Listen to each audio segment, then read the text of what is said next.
San Diego, it's time to fire it up. From the beaches to the ballparks, from the Gaslamp to North County, no one knows America's finest city like he does. You can't just punt on a Manny Machado prime year. He's a fourth-generation San Diegan, born and raised in the heart of this community.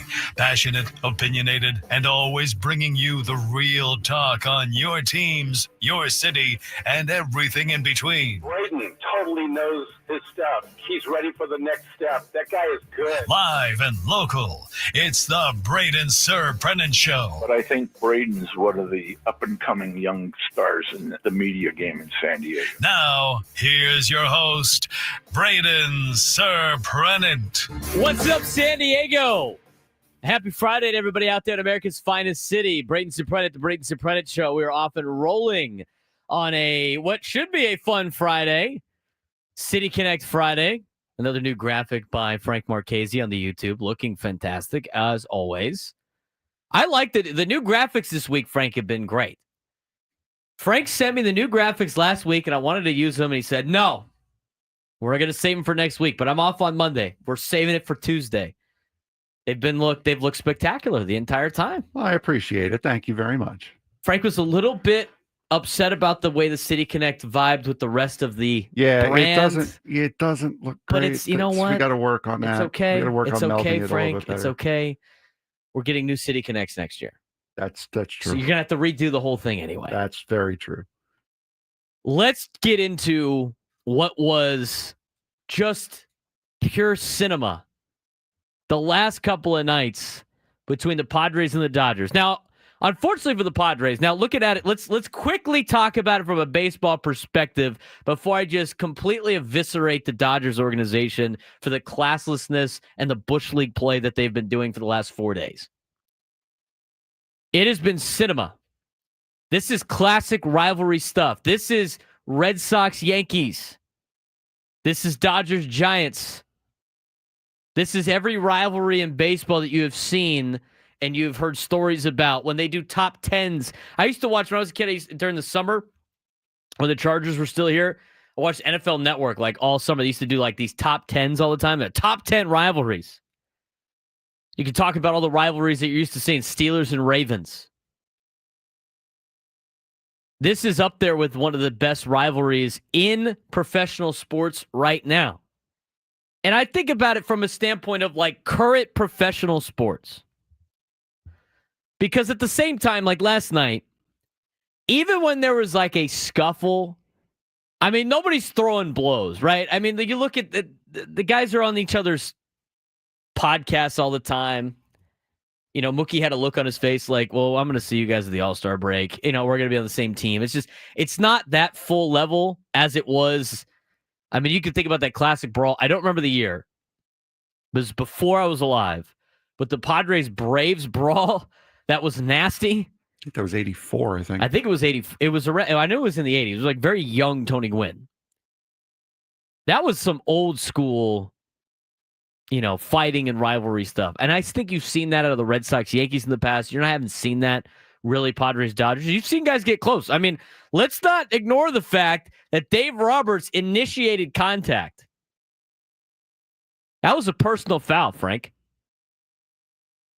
Personal foul on Dave. I gotta get the thing up. Hold on. Come on. Foul! He draws the foul. The foul on Dave. That's the second one that he's done against the Padres manager.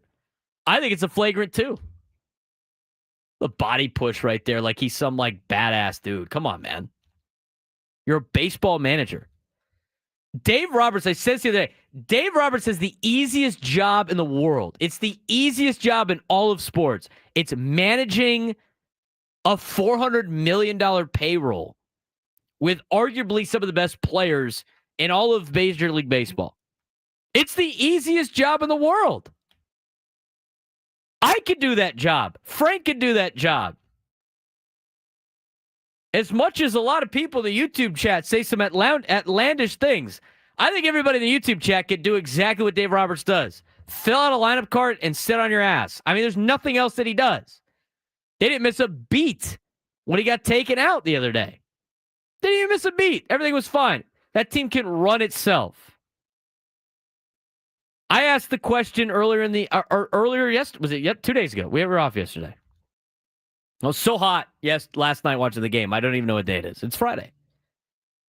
I asked the question, if you switched Bud Black and Dave Roberts before the season started, do the Dodgers have the same amount of wins, more or less? It's probably the same. It probably is the same. I would argue if Bud Black was the manager of the Dodgers, they might have won more than one World Series. And I don't even count 2020. That was kind of a joke anyway. If Dave Roberts is the manager of the Rockies, are they better than what they are right now? They're probably the same. There's not much of a difference between a couple of these managers. Now, what you do get in a manager is, like you've seen out of Mike Schilt the last couple of days, defending his guys, getting players to buy into your philosophy. I mean, that's about all managers really do. But I loved what Mike Schilt did yesterday. And here's what happens. Here's the reason why the Padres got so upset. Was it intentional yesterday? Was Fernando getting hit intentional? I don't believe so. I don't think the Dodgers intentionally hit him. Now, that being said, as I saw our man Kurt Bavacqua tweet out last night, he was fired up.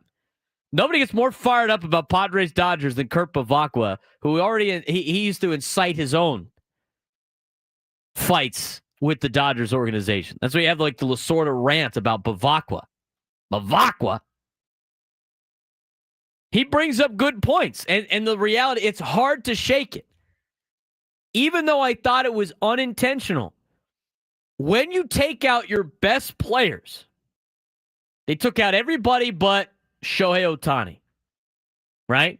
They took out Betts. They took out Freeman. They took out Will Smith in a 5-0 game, punting on the game.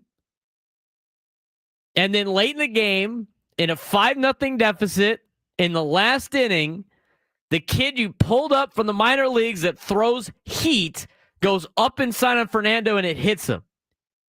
Again, I don't think it was intentional, but you have no right to bitch, moan, and complain about the other manager getting upset at you when you hit his guy for a third time. He's been hit 3 times. He got hit twice this series, and he got hit the previous series in San Diego. I've talked to baseball people about this all the time. And here's the same thing I've gotten every single time from all levels, from very knowledgeable and successful baseball people. What do you do about guys throwing inside to Fernando? The answer all the time is, that's what you got to do. That's what you got to do. In order to get Fernando uncomfortable, for a guy that dives down on his swing, you have to go up and in on him. That's what you have to do. It's part of the game.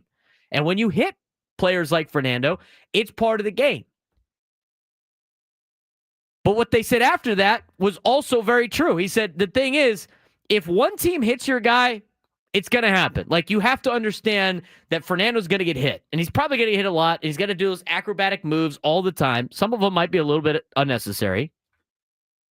He's got a little flair to it. It's fine. Whatever. The problem is not hitting him one time. The problem is hitting him this multiple times from the same team. Those same baseball people said, look, if he gets hit multiple times from the same team, like the first time, okay, water off a duck's back. Second time, we got a problem. You hit him again, we are starting something. And you got to defend your guys. I don't want to hear anything from Dave Roberts about, it's unintentional. Like, I can't believe. Shut up, dude. Just shut the bleep up. Nobody wants to listen to your BS anymore. The gaslighting from the Dodgers organization and their players and their manager and the backing from national media outlets, and a lot of them aren't even backing him anymore. I can't wait for the Ken Rosenthal article. Where's the sinister bump from Dave Roberts there, Kenny? It's utterly ridiculous. Well, we're the good guys. We're like, why doesn't everybody love us? Hey, man, Dodgers and Dodgers fans, if you want to be the Yankees, dude, you want to be the evil empire, embrace the hate of being the evil empire. You can't, like, mess around and hit some team's best player who's your rival and then be like, oh, like, why does everybody hate us? Bro, shut up. If you want to be the 1990 Yankees and the evil empire, own it. Just own it. Be the bad guy. You guys are the bad guys. You finagle money to get players on your team. You acquire all the best players in the world. You bitch, moan, and complain about everything in Major League Baseball. It doesn't go your way. Just embrace being the villain. Stop trying to spew it off to the small market team down the road who's just trying to compete at a high level by spending some money. Oh, well, we have the most international player ever. It's Shohei Ohtani. Like, everybody loves Shohei. I got news for you. Not a lot of people like Shohei. I'm kind of tired of the whole Shohei act. I will say this, though. Like, I respect Shohei Ohtani and Fernando Tatis Jr. the way they handled that situation last night. They didn't make it worse. But when you hit a guy multiple times and it's the same guy, you cannot say it's an accident anymore. Even though I thought it was unintentional, you can't be like, oh, we're sorry. No, somebody's getting plunked. And that somebody is going to be the equivalent to the player that got hit on our team. And his name is Shohei. And the like gall of the Dodgers that I can't believe anybody has ever hit Shohei Ohtani. He's like the greatest thing that's ever happened to baseball. You can't hit Shohei. Yeah, we can. We just did twice. We don't care. You don't want Shohei to get hit? You better stop hitting Fernando. And if you can't throw inside because your pitchers suck, stop doing it. Finally. We are finally stepping up for our guys. I love it from Mike Schilt. I mean, Mike ran out of the dugout. He looked like he was about to like take on the entire Dodgers organization. It was awesome. It was not a Amir Garrett-like, but it was pretty damn close. I thought that was great. Yeah, hit Shohei. You know what? Even if the Padres lost last night and ended up hurting them, I would have send the message. Send the message that this is BS and we're not sticking around for this anymore. This is ridiculous. I'm tired of watching it. I'm tired of the gaslighting. I'm tired of like the elitistness of Dave Roberts sitting on his high horse. He's so elite. He's so much better than us. Well, you know, here at the Dodgers, we're so much better than all of you guys. You know, we do things the right way, and we would never do that. Dude, get off your high horse. Ever since Dave Roberts took over the Dodgers, they've completely turned into a Bush League org. I mean, everything they do is ridiculous. It adds to the fire. And I used to, like, respect L.A. And I thought Mike Schilt did it in the postgame. He said what he needed to say. I personally do not respect that organization.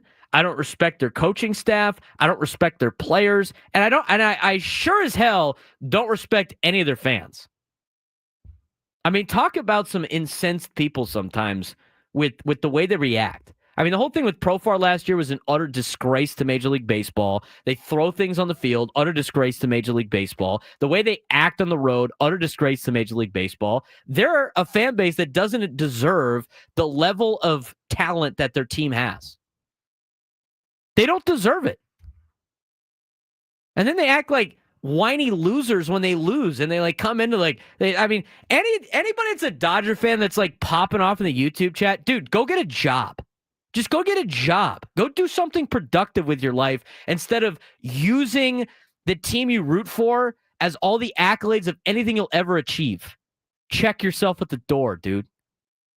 I mean, think about it for a second. If you're a grown man jumping into a fan base's flagship radio station, YouTube chat to run your mouth about what professional athletes do, think about that for a second on what level loser you might be. I mean, come on. It's ridiculous. It's utterly ridiculous. But they bring it upon themselves. The fake tough guy act from Andy Pajes and Max Muncy. The fake tough guy act and the holier-than-thou act out of Dave Roberts belittling everybody else because he thinks he's so important to Major League Baseball. This whole, like, we're God's gift to baseball. we're the Dodgers, I'm sick and tired of hearing it. I said it for the last 2 weeks about a lot of different things. Your actions speak louder than your words.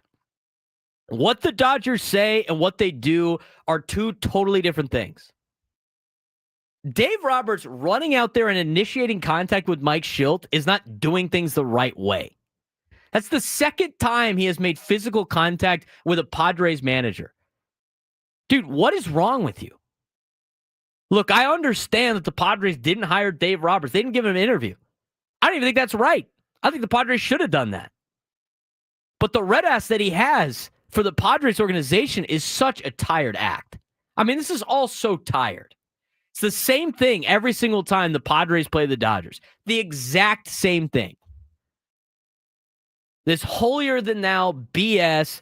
We're so important. I can't believe you guys would ever do such a thing. And it's just like this bully mentality that needs to stop. It's ridiculous. Now, here's the thing. As angry as a lot of Padres fans are, right? And you should be. And it's incensed as it is. And that's the fun of these games. The emotion runs high. I mean, I'm fired up right now. I don't know if you've noticed. I'm fired up. Let's go. Like, we're ready to take on the Friday. And there's a lot of great things we could talk about last night's game that don't even have to do with all the BS around it. It's more entertaining, though. Love the BS. The BS is way more fun. My initials aren't BS for nothing. You know, I love the BS. It's great. But the thing is, until the Padres start beating the Dodgers on a regular basis, I will say it does sound like sour grapes sometimes. But some things need to be said. And I think the Padres made a great step last night with we're not tolerating getting hit. And we are not tolerating having our best player routinely get hit by pitchers who suck. I mean, the dude that came in, a bullpen guy that came up from the minor leagues, if you can't locate inside, you suck, dude. Get him out. And I love what Manny said yesterday, because we got to get to a break. I went way too long. The Dodgers better, what did he say, light a candle? They better hope that Fernando's not hurt. If Fernando is hurt, there's going to be hell to pay in August. I almost guarantee it. I mean, you thought the last 2 weeks was fun, and the Padres only getting 2 wins, and we'll break that down. I mean, the Padres need to upgrade a lot of different things. And maybe last night was the spark. But you thought the last 2 weeks was fun? Oh, man. Get your popcorn ready. I wouldn't be surprised if Frank doesn't just take out a Sharpie and circle those Dodgers games with his Mets games that he already has personally circled on the station sports calendar for the San Diego Padres. I want to hear from the Padres fans. We're going to hear from both Dave Roberts and from Mike Shildt about the fireworks last night. Lost in the scuffle. Again, poor Xander Bogaerts. When he does something well, it just gets overshadowed by something else. He was 4 for 4. I'm not going to sit here and talk about how that's like, I'm not going to do a victory. The guy was 4 for 4. You know what? Hopefully it starts something. Hopefully it gets him going. Because Padres fans, you're going to need him to start hitting. And you're going to need Jake Cronenworth to start hitting. And both of them hit yesterday. And hopefully they get Merrill back. But there's a lot to break down from yesterday's game. We got a lot to talk about on today's show. Drake Hills will join us in the final hour of the show to give us some soccer 101. But other than that, we're going to be strictly talking about Padres-Dodgers, get you a preview of the Royals series, where the Padres are at right now, thinking about trade deadline. And we got tons to discuss after last night's game. If you want to give us a call, 833-288-0973, 833-288-0973. Frank Marchese, Braden Surprenant, just getting started on the Braden Surprenant Show on San Diego's #1 sports station, 97.3 The Fan.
10:24 on a Friday. We're fired up on a Friday. It's even better when the Padres win.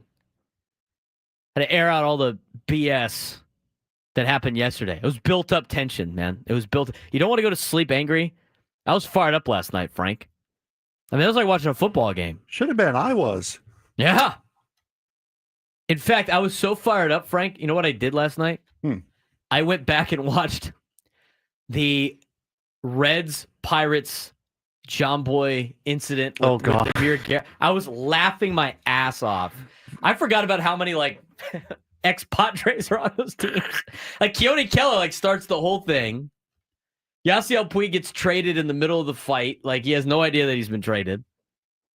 Got guys swinging him, but there was actually some punches being thrown. I mean, last night there was no real physical contact with the exception of Dave doing the belly push. I mean, that was basically all he did. Mm-hmm. Ben and Woods, dude. Ben and Woods had the they labeled their YouTube video like Dave Roberts physically assaults Mike Schilt. Do whatever you can to get views, man. He's not technically wrong. Maybe a little bit of the deal. The sinister shove. I would call it the sinister belly bump, dude. He was like, ugh. He didn't like the smoke, though. He didn't want the smoke. Try to do what you can for clicks. Like I could label our stream Angelina Jolie topless every morning. That's probably not going to go over well. No, it wouldn't, but it would get us clicks. Yeah, and you'd get a lot. You think the YouTube chat is unhinged now? Could you imagine the weird people that be jumping in our YouTube chat? I didn't want to know about the Twitch chat. I mean, we already get the weird bots on Twitch. The sinister belly bump, dude. It's ridiculous. Where was tough guy Pajes and Muncie, dude? Those guys always strut around like they're tough guys. They were nowhere to be found last night when push comes to shove. They were there. Hiding. I didn't say where they were. I said they were there. Hiding. I like the bullpens running out always. That also leads to like so the two best fight breakdowns are the Amir Garrett one. I'm gonna fight them. No, but I'm gonna fight them though. No, but I'm gonna fight them. Takes them. All right, we're gonna need somebody. Have at it. He just sprints at the dugout. The other one is when the Giants and the Dodgers got into a brawl. It wasn't even that big of a brawl. It was kind of like some pushing and shoving. When McCutchen was on the Giants, he does his full recap in the hotel. Yep. He's like, something just ran past me. It was the bullpen. I'm running all in. By the time I get there, nothing's really happened. Everybody's just kind of looking at each other. It's usually what happens by the time the bullpen finally makes their way down. 100%. 100%. What we could do here, because we went super long on the open. I was fired up, man. I'm getting text all over the place. You want to join the show? 833-288-0973. 833-288-0973. All those things had to be said. All those things had to be said about the Dodgers. And Dodger fans defending their actions and everything like that, sure, fine, go ahead, man. It's still an embarrassing look. It's still an embarrassing look. I'd be disgusted if I was a Dodgers fan watching that and just being like, really, we're doing this again? Because I think there's a difference, like with the fan base. Like the Padres fan base, we are the underdogs all the time. We are an underdog organization, constantly trying to work our way up and fight off the top, which is fine. But I'm part of, teams I root for are sometimes the hunted and not the hunter. And when those teams, when I root for those teams or even coach those teams, if I'm dealing with anybody that I would consider a little brother, which is what the Dodgers consider the Padres, right? It's not a rivalry. Any game that's close, I am beyond pissed off. I am beyond pissed off at any game that's close with a team that I think is inferior to me. I'm embarrassed. We should be destroying. And I don't flaunt rings in their face either. I'm just like, why is this happening? I am more upset, actually, when I have a team that's that level that should be. I mean, the Dodgers, with all the money they've spent and all the players they have, the fact that they're not the best record in baseball is utterly embarrassing. Now, they do have time to get to that point. I would be fuming right now if I was a Dodgers fan.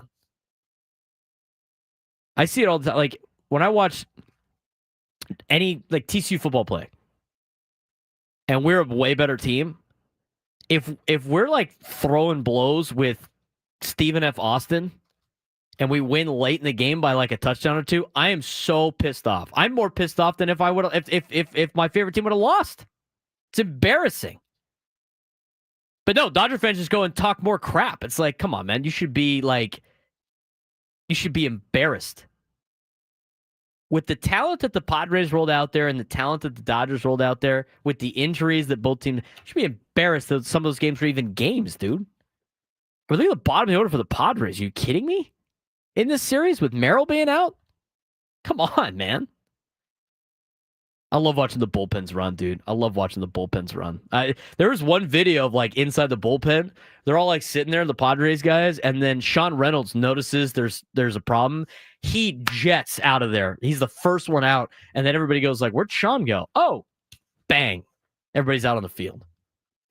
833-288-0973, 833-288-0973. Mike Schilt talked about this after the game. If you missed it last night, we're going to replay it. Mike Schultz on a lot of great things. He gives us the full breakdown when we come back on the Braden Surprenant Show on San Diego's number sports station 97 through the Fan.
Bus leaving in 3 minutes. Hey, how are you, babe? Hi, I'm good, but I wish you were here in Tijuana. I know, I wish you were here in San Diego. Hey, I just sent you a song. I love it, but it made me miss you even more. Next stop, Tijuana Central Bus Terminal. Hey, go outside. Wait, why? What? What are you doing here? Surprise. With AT&T, use your plan in Mexico like in the 619. 2 countries, 1 network. Only with AT&T. Available for U.S. customers. Requires eligible plan. Additional speed, coverage, and other restrictions apply. Visit att.com/one network for details.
10:36 on a Friday. We're fired up on a Friday. If you missed my opening segment, it was fun. It was electric. Apple TV game tonight for the Padres against the Royals, which means, Frank, where can you listen? I don't know what the Royals radio station is. Sorry. Oh, God. 97.3 The Fan, baby. Wasn't your turn to listen to the Royals radio this weekend? No, it was a couple weeks ago. Not this week. Once I don't have to listen to it anymore, I forget the station name. Exactly. 833-288-0973, 833-288-0973. Let's talk about it. It got nasty last night. Mike Schilt, Dave Roberts ejected after Tatis Jr. hit in the ninth inning. Robert Suarez and Brian Esposito were both ejected after Ohtani was hit in the ninth inning. X-rays for Tatis appeared negative, but were kind of inconclusive because of the spot of the hand that he was hit in. Tatis said it's feeling not good. He's got a CT and MRI today per Dennis Lin. Manny Machado's direct quote, let's just hope the CT scans come back negative. Dodgers got to pray it comes back negative tomorrow. They better put out a candle. Fernando Tatis Jr., for me, it wasn't in the moment, but I mean, how many times they hit me already? Everybody knows enough is enough. Enough and enough is enough. And that was from Annie Halbrin's tweet last night about what Fernando Tatis Jr. had said. Here's what Mike Schilt said last night. Couple of different excerpts of it. And then we're going to get to Dave Roberts and his side of the story. Let's talk about Mike Schilt on what led up to the ninth inning. There's a lot of respect for that team, whether it's mutual or not. I would like to think it is. You know, the fact of the matter is it's a good rivalry. It's a good, hard-fought baseball rivalry. I don't want it to get to a point where it got to, you know, and accelerated to tonight. But we got to the ninth not in isolation. You know, we got to the ninth over a combination of things, you know. Look, they like to pitch in. They're aggressive pitching in. That's fine. People pitch Toddy in. You know, he's been hit 5 times by this group and played a lot of dodgeball because he's athletic. He's been hit 3 times in the last 7 games. And, you know, you can put it any way you want, but he hadn't been hit more than 4 times by any other team, period, in his career. So, you know, and then I saw back before I was in this chair when he came back in 23, there was some snarkiness, you know, him being thrown at, and I asked him about it. He said, you know, I came off, I earned it. People are going to remind me of what happened in 22.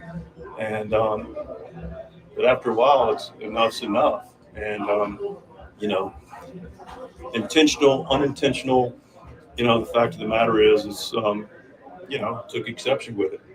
And I'm responsible for my actions. And I recognize that one of the few times that, you know, I'm going to instill myself in the game.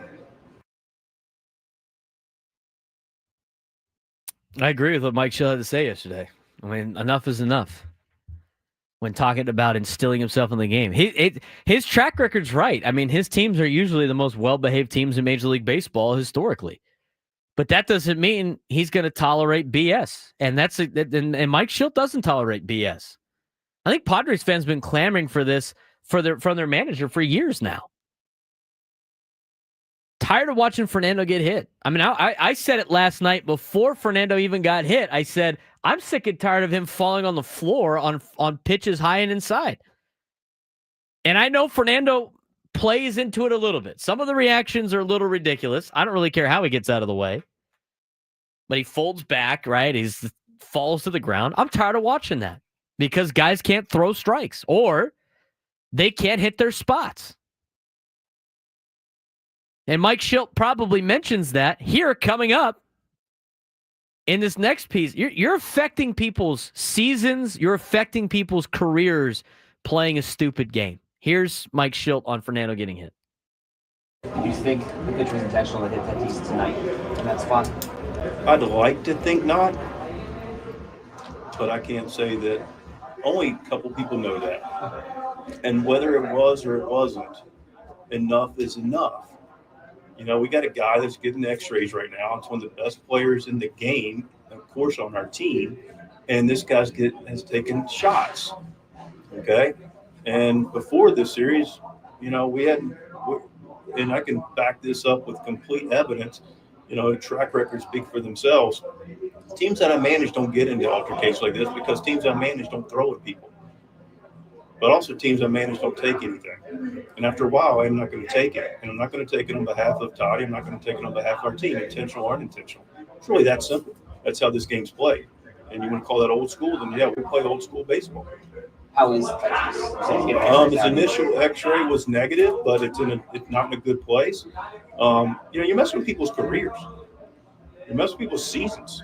You know, so this is, you know, like I said, I don't need to go back in the last year and a half of what we've tolerated, you know, but we've kept our eye on the prize with this group. I'm not going to go back and talk about instances that have happened because I'm not going to be this wah. You know, I'm just going to play the game. But again, you know, we got a guy that's in there getting drilled and got x-rays, you know, and that's not good enough. It's not cool, man. And he's our dude, and I got him, and I got our whole club. They're probably going to say that the Ohtani incident afterwards was retaliation. How would you characterize it? I don't know. I don't really care what they say. I really don't. I don't really care what they say either. I'm actually sick and tired of listening to Dave Roberts talk about how what they do is better than what we do, and they would never do such a thing. It's so sickening to listen to. It's just sickening. Everything about that organization is sickening. How their players act, how their fans act, how their manager talks from this elitist pedestal after every post-game show, saying like, you know, we would never do anything like that. It's sickening. It's a sickening organization, and it didn't used to be like that. That's the sad part. As irritated as I am watching this as a Padres fan, and potentially having your most talented player be out for a significant amount of time with an injury because some kid from AAA who can't throw strikes because he sucks hits him in the wrist. Yeah, we got a problem here. But on top of that, it's sad to see an organization that used to be one of the class organizations of Major League Baseball fall down into the muck like they're the Keystone Cops. I mean, it's embarrassing. It's sad. I can't believe Major League Baseball is okay with this. Like the way that they do things. I mean, the way the Dodgers, and look, it's not like they're cheating, right? It's not like they're not doing anything out of the realm of the rules that are in play, but you're about to have a lockout in Major League Baseball at the end of the 2026 season. And a lot of it has to do with the fact that the Dodgers signed Ohtani to a gigantic contract and deferred a bunch of money, and now the luxury tax is all screwed up, and now all these other teams are like, why don't we have a salary cap? And it's all stemmed from the same team doing the same BS all the time. And the pompous attitude that they have, their players thinking like they got, on an accidental hit by a pitch, all of a sudden Pages has an issue like, oh man, nobody hits me. I'm the best player ever. Nobody hits me. It's like, bro, shut up. Just shut up. It's the same stuff. Same S, different day with this organization. All the time. And I'm sick and tired of the whole BS. It's not a rivalry. Then stop acting like it. Stop acting like it. You're the organization that's acting like it. You're the organization that worries about everything the Padres do all the time. You and your fan base cares more about the Padres than you do your own team sometimes. It's utterly ridiculous. Who's really making it a rivalry, LA? Who is? Who's really making it a rivalry? Is it the Padres playing better? Or is it the fans throwing things at Jerickson Profar? Is it the Padres spending more money? Or is it Dave Roberts getting the red ass every single time something bad happens to him in a Padres game? What is it, LA? I'd love to know. Who's really making this a rivalry? This elitist, pompous attitude from Los Angeles and their fan base and their organization. I mean, it's ridiculous. Who's making it a rivalry? Is it the team that's continually playing the same way that they've played for the last 3 or 4 years with talented players trying to win a division? Or is it the organization that's so worried about the team down in San Diego that they get incensed over everything the Padres do? Which one is it? Let's hear from Dave Roberts. I've lost so much respect for Dave Roberts over the last 3 or 4 days. I mean, and I said it 2 days ago. I've talked to him a couple of times, one-on-one. I thought he was a nice man. I thought he was a good dude. I mean, just talking one-on-one.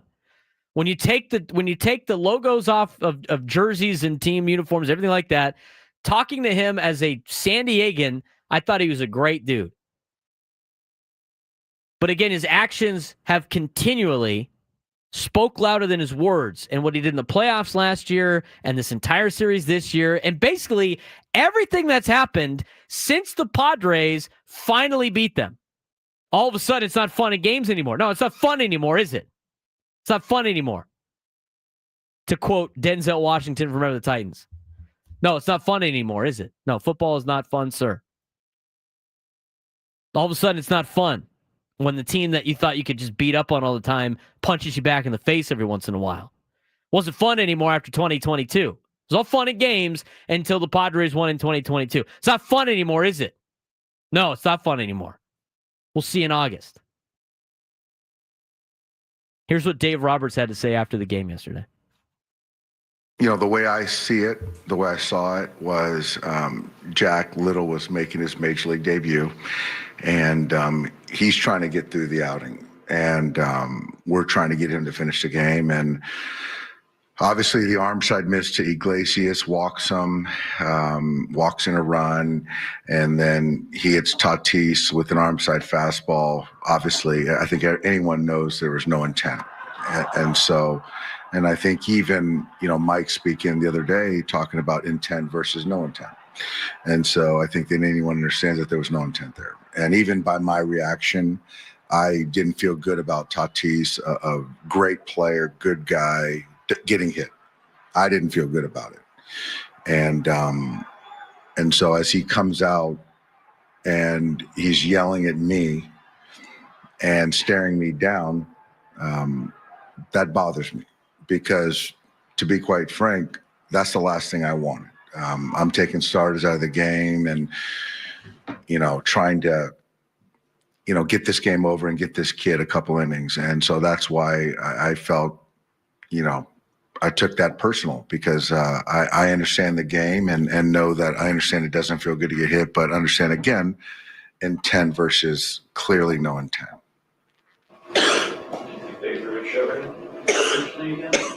Oh, absolutely. Yeah, absolutely. I mean, it's 3-0. And again, this is a right-handed pitcher going across court to hit Shohei up and in. That's a hard throw. And I don't know how many left-hand hitters Suarez has hit with the fastball, but clearly there was intent behind it. And yeah. You said before like that's baseball, but doing that sort of twice move to the same guy, is that sort of crossing the line for you? Yeah, I mean, that's their decision, and Major League Baseball is going to have to look at that, and that's after warnings were issued. But I can honestly say that, none of the guys, and I know Tatis was hit 3 times in the last 7 games we played, there was not one intent. You don't want that guy on base. And but yeah, he was hit. But that is baseball. But I know that there was no intent from any of our guys hitting their guys. And the bench is clear there. I assume that was Schilt that you were kind of going back. Yeah. I just I felt that, again, my reaction, getting hit, having Tatis get hit, I didn't feel good about it. I didn't, because I feel for the player, and I pray nothing. There's X-rays or negative, and he's in there tomorrow. But I felt that he was trying to make it personal with me, which then I take it personal, and I just wanted to have a conversation. Come on, dude. If you just want to have a conversation, go out there and immediately get in the guy's face and make contact. That's not, I want to make, again, What you do and what you say are two totally different things. By a judgment of character, I judge it based on your actions, not your words. I'm tired of listening to the BS. I'm tired of getting gaslit. We're watching the games, dude. The games are on TV. I said this 2 days ago. Do you forget that there's cameras everywhere? We see it. We see it. We've watched it. Dave Roberts, anybody should know. Everybody in baseball knows this. You hit your guy, you hit the best player on their team multiple times. You should have been immediately out there. We're like, not intentional, our bad. Our bad. Like, just try to put the fire out. He didn't do that. He just I feel personally attacked. Bro, stop being selfish. If you really felt bad about Fernando getting hit for the third time, you would have done something about it. You know the game. Everybody understands. You hit somebody on the other team when you get intentionally hit. The other way you do it is by protecting your guy when one of your best players gets hit multiple times. Everybody knows the rules out there. They're all baseball players. I don't know how many times Tony Gwynn Jr. has said that on a broadcast. They get it. And you know they get it because the players acted the way they did. Shohei knew immediately. He knew immediately he was going to get hit. You know what he did? He made sure that the dugout didn't erupt and start another fight. He knew it was coming. Fernando, the times that he got hit, did he start any BS? No, he didn't. He just walked to first. He understands. Did you see the players? I mean, most of the players didn't even get into a scuffle. They're just protecting their coaches. Everybody gets it but Dave, apparently. I don't know how Dave doesn't get it. He's a great baseball guy. I keep hearing this all the time. How do you not understand? You can't accidentally hit a guy 3 times.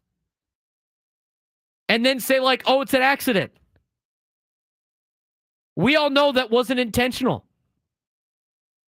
Although the stipulations at hand would say otherwise. You cannot take your best 3 players out of a 5-0 game that were due up to come up the next inning, in the last inning, hit the best player on the team and expect somebody to be okay with it. You can't. I don't know why he's so shocked. He was shocked that Mike Schilt came out of the dugout.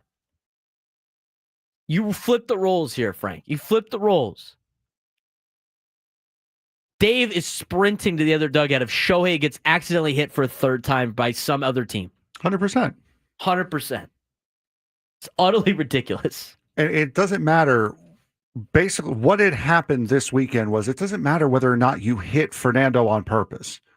Your actions and your pitchers being unable to not hit him got Shohei Ohtani hit twice in this series. Right. You don't want Ohtani to get hit. You don't want him to get hurt. Your pitchers' inability to pitch inside to Fernando Tatis got the most valuable player in the league hit twice. Right. The potential for him to get hurt twice. And yes, you're not going to want to hear it, but yes, Roberts threw at him on purpose. Suarez threw at him on purpose. 3-0 count. First pitch is low middle. Second pitch is low and away. Third pitch is up and away. He said, you know what? I'm probably going to walk him anyway. He's going to feel it, though. Yeah. And you know what? Good for Suarez. And he'll get suspended for it, as he should. But at the same time, we all knew he was going to get thrown out. Why wasn't anybody thrown out when Iglesias got hit? Again, it's the picking and choosing sometimes. We're already an hour down. I want to hear from the fans. We laid everything out. 833-288-0973. 833-288-0973. Your phone calls next on the Braden Surprenant Show.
11 a.m. hour on the Braden Surprenant show.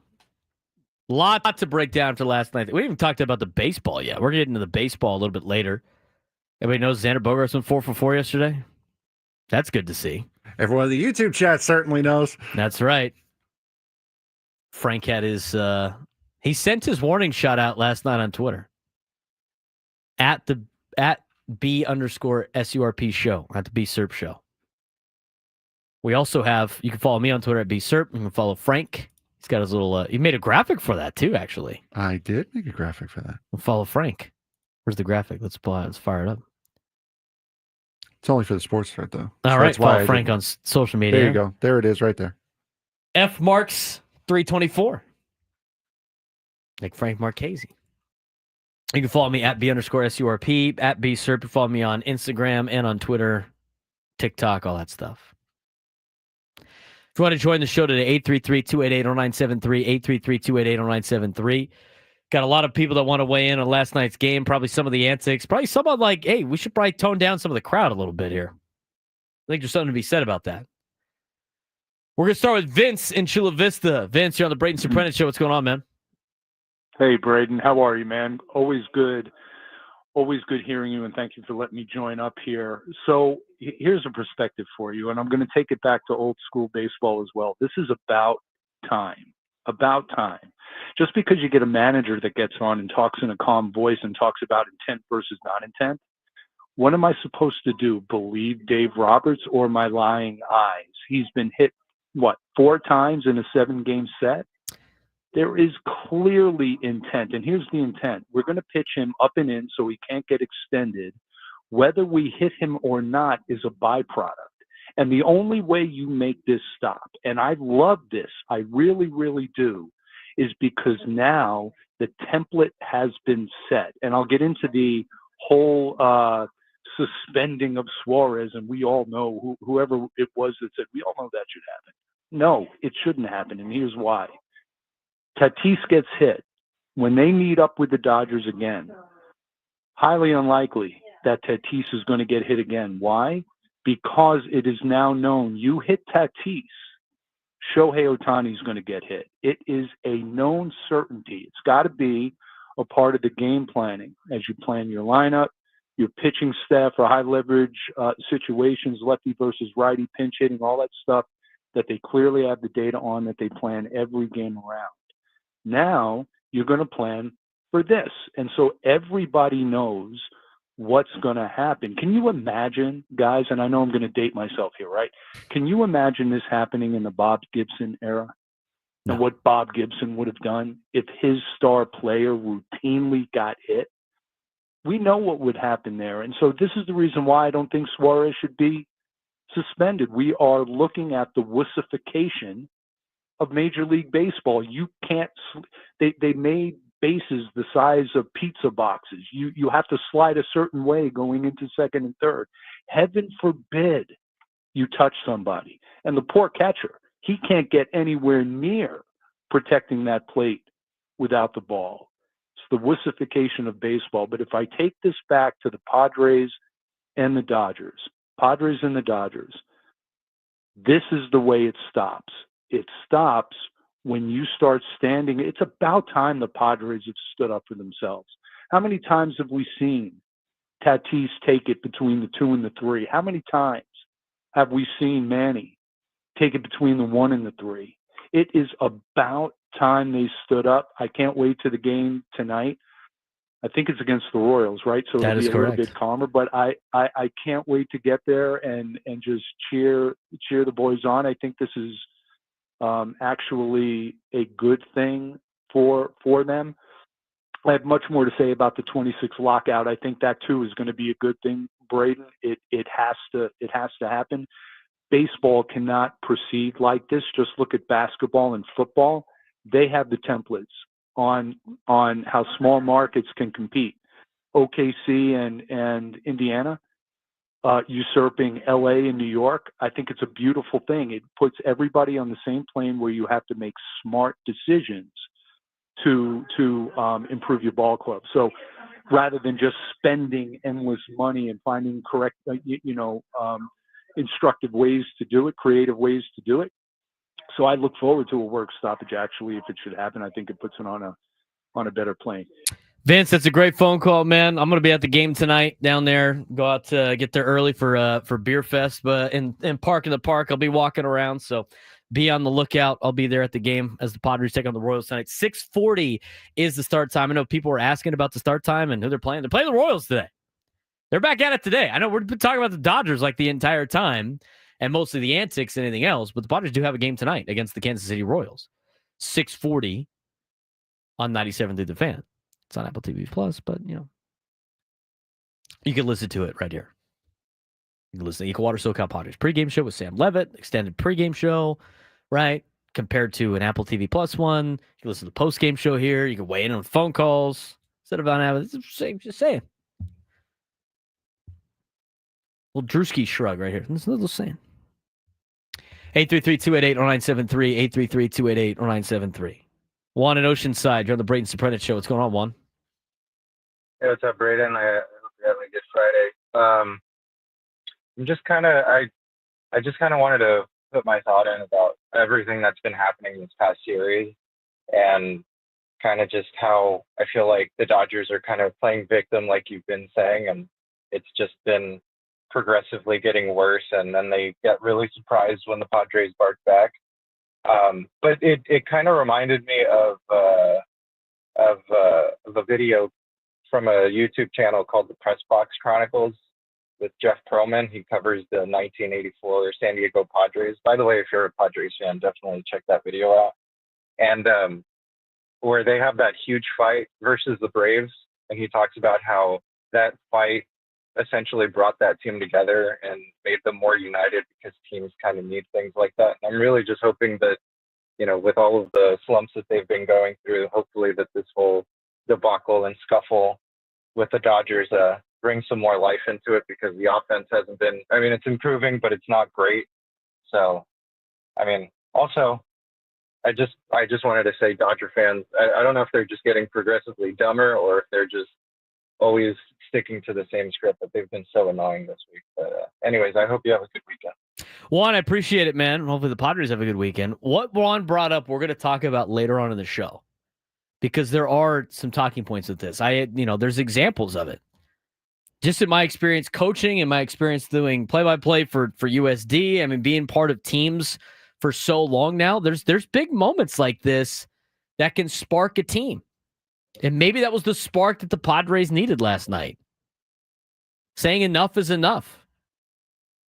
You want to talk about buying in. Guys will buy into their leader and their manager, their head coach, when he does things like that. That's great buy-in. Because everybody on that team knows that Mike Schilt has their back. He could say it all he wants, but again, actions speak louder than words. Everything that Schilt did, he said the same thing in the press conference. His actions and his words were the same. Dave Roberts' actions and his words were not the same. In fact, they're probably the quite opposite of what it is. It's called gaslighting. You can stop with the antics now. Let's get out to Kevin in Chula Vista. Kevin, what's up, OG? No need to fear. OG is here. I like the new nickname for Kevin. What do you got today? Go, man. Hey, anything to make Braden smile and Frank smile, that's a good thing. So that's right. Got to keep the vibes going, Kevin. Absolutely. So listen, kudos to Vince. I would put that into the archives and play it back, because he is laser spot on in every single word that he said. And thank you, Vince. That was a hell of a phone call.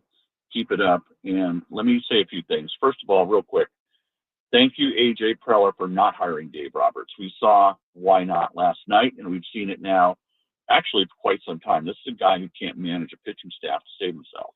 You've got 15, 14 pitchers all the time, it seems like, always injured. They can't figure out how to keep their guys healthy. They took a kid, put him on the mound for 110 pitches in the Sauer kid, and they just, sent him back down. I think it was yesterday. Embarrassed this kid to almighty heavens. This is the type of cheap stuff that Dave Roberts pulls. And then you get into this pseudo forfeiture that he goes through with. He's going to wave the white flag and pull guys and not, have these bullpen games. I mean, this guy is just absolutely a fundamental joke, and you're absolutely right. You put Dave Roberts on the Colorado Rockies or any other team, he would have been fired a long time ago. He's living off of the benefit of an organization that has more money than God. That's it. And it's going to be interesting. They come back here in August. We're back up there. I agree with the last caller, Juan. I am hoping that this is the one incident that will catapult this team and get them out of their blues and funks that they're in, and really gets them going a little bit here, because this is the type of thing that has more good than harm to it at the end of the day, aside from the injury factor. But in terms of the emotional, mental release that this team needed to get some of the monkey off their back, I'm hoping that that's exactly what happens here, and they can get on with it in the next few weeks here. And Absolutely, Kevin. And we appreciate the phone call, man. You're going to run up to the break here, but we do want to, I mean, there's more perspective to this than anything else. I mean, again, it's a game.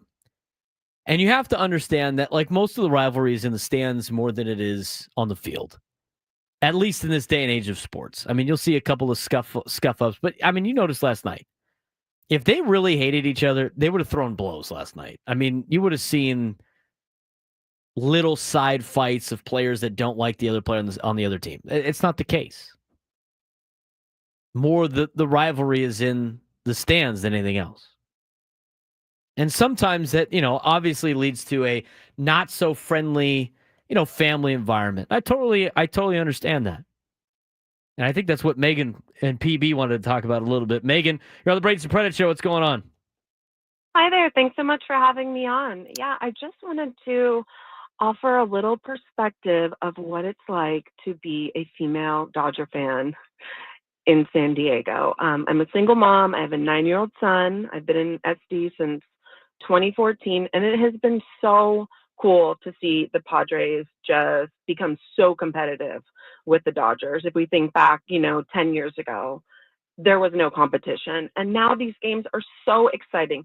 The level of play is just mind-blowing.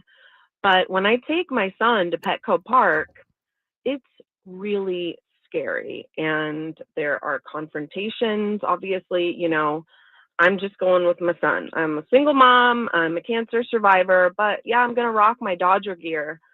And that shouldn't be like an invitation for folks to be so aggressive. It freaks my son out, and I make sure he's wearing his Padres gear just to neutralize the situation. But I really hope that we can just kind of let our love for the game supersede this like rivalry, because it makes it not fun for folks that, just want to go and see a great ball game. I bought tickets last Tuesday because I wanted to see Dylan Cease pitch, because he's amazing and he's a phenom. But someone told me they wanted to light my poncho on fire in front of my kid. So that's what we're dealing with here. And I hope we can just kind of take a nice deep breath and, shake this one off. And I hope the Padres keep doing well, but this rivalry makes it really tough on the fans. Well, Megan, appreciate the phone call. Definitely does not make it a family-friendly environment, which I think a lot of people need to understand. I mean, to an extent. There's a couple of things with this. And I think Megan makes a lot of great points. I also think it's hard to control grown men and women who drink a lot of alcohol at games and act the fool. I mean, that you're not going to be able to handle that anywhere. I mean, that's honestly the risk you take when you go to some of these games. Like, to me, and I've said it before, and I'm not going to condone any type of behavior that's like fights or insane amounts of drinking or things where you're breaking the law at Padre games. And guess what? The Padres don't tolerate that, and neither do the Los Angeles Dodgers at Dodger Stadium. As much as you see some of these stories, the Dodgers organization does not create that environment. They do not want that environment to happen. Nobody in Major League Baseball wants that to happen because they want to grow the game with the kids. Now, I think that needs to be said. But at the same time, I think there needs to be some reality to the situation as well. There are games in which I will not go as a fan because I don't want to deal with problems. One of those games or those series is Padres-Dodgers. I do not like going to Padres-Dodgers games because of everything that she just said. I don't need to deal with if I'm minding my own business and I'm walking down the street, I don't need some dude saying I'm going to light your poncho on fire. I understand that. But you're not going to be able to control everybody to do that. There's going to be a lot of fans like Megan and PB, and there's a lot of Padres fans like Megan and PB. They just mind their own business. They just want to go to a game. I think you need to try to treat people with respect out there in the ballpark, 100%. But I think you also need to understand the times where you can go to games and times you can't go to games. Like, I understand what's going to happen at a Padres-Dodgers game on a beer fest night. I don't think it's going to be that crazy of an outcome when things start to hit the fan. It's $5 beers, but with a bunch of rivals out there. What do you think is going to happen, right? Like, those are games I wouldn't go to. I had the same rule when I was like, I would love to go to Charger games as a kid. But there were games my dad would not take me to. Ever. And if the game was at night, they'd use the excuse that I had to go to school the next day, but the reality was, it's like, you're not going to the game. This is not an environment for children. I mean, Chargers-Raiders, I would never go to Chargers-Raiders game as a kid. Are you kidding me? I mean, there's a lot of places that are like that. I'm not saying it's okay behavior, but what I'm saying is you're not going to be able to control the masses on a lot of these institutions and a lot of these things. Again, I agree with Megan. Grown adults should not act like that, but that doesn't mean there's not going to be some instigators out there that create problems. We're not going to be able to fix that. But I think you have to have the conscious attitude going to games of there's a little bit of give and take here. Like, Megan's right, but at the same time, there's a little bit of knowing what you're signing up for. If you go to the Royals game this weekend, the worst game of the weekend is going to be tonight because it's Beer Fest. Again, I mean, things happen. And there's going to be people that ruin the fun for everybody else because they can't control their actions or anything like that. But if you're going to pick a series to go to with a young family, I'm probably picking the Royals series. As a 30-year-old, I don't like going to Padres-Dodgers games for multiple reasons. Unless I got a press pass, I don't want to really deal with people that don't know anything about baseball yelling at me for things that their team accomplished that they never accomplished in life. I don't want to hear it. I don't want to deal with it. Did you guys see that video the other day? People thought it was funny. But the Dodger fan tapped the guy in front of him, to tap the guy in front of him, to tap the guy in front of him, to tap the Padres fan so he could flip out the Padres. I don't want to deal with that. I don't have time to deal with that. So you know what? I don't go to those particular games. So it's there's some give and take here. Megan's right. We as a society should not be acting a fool like that in public areas.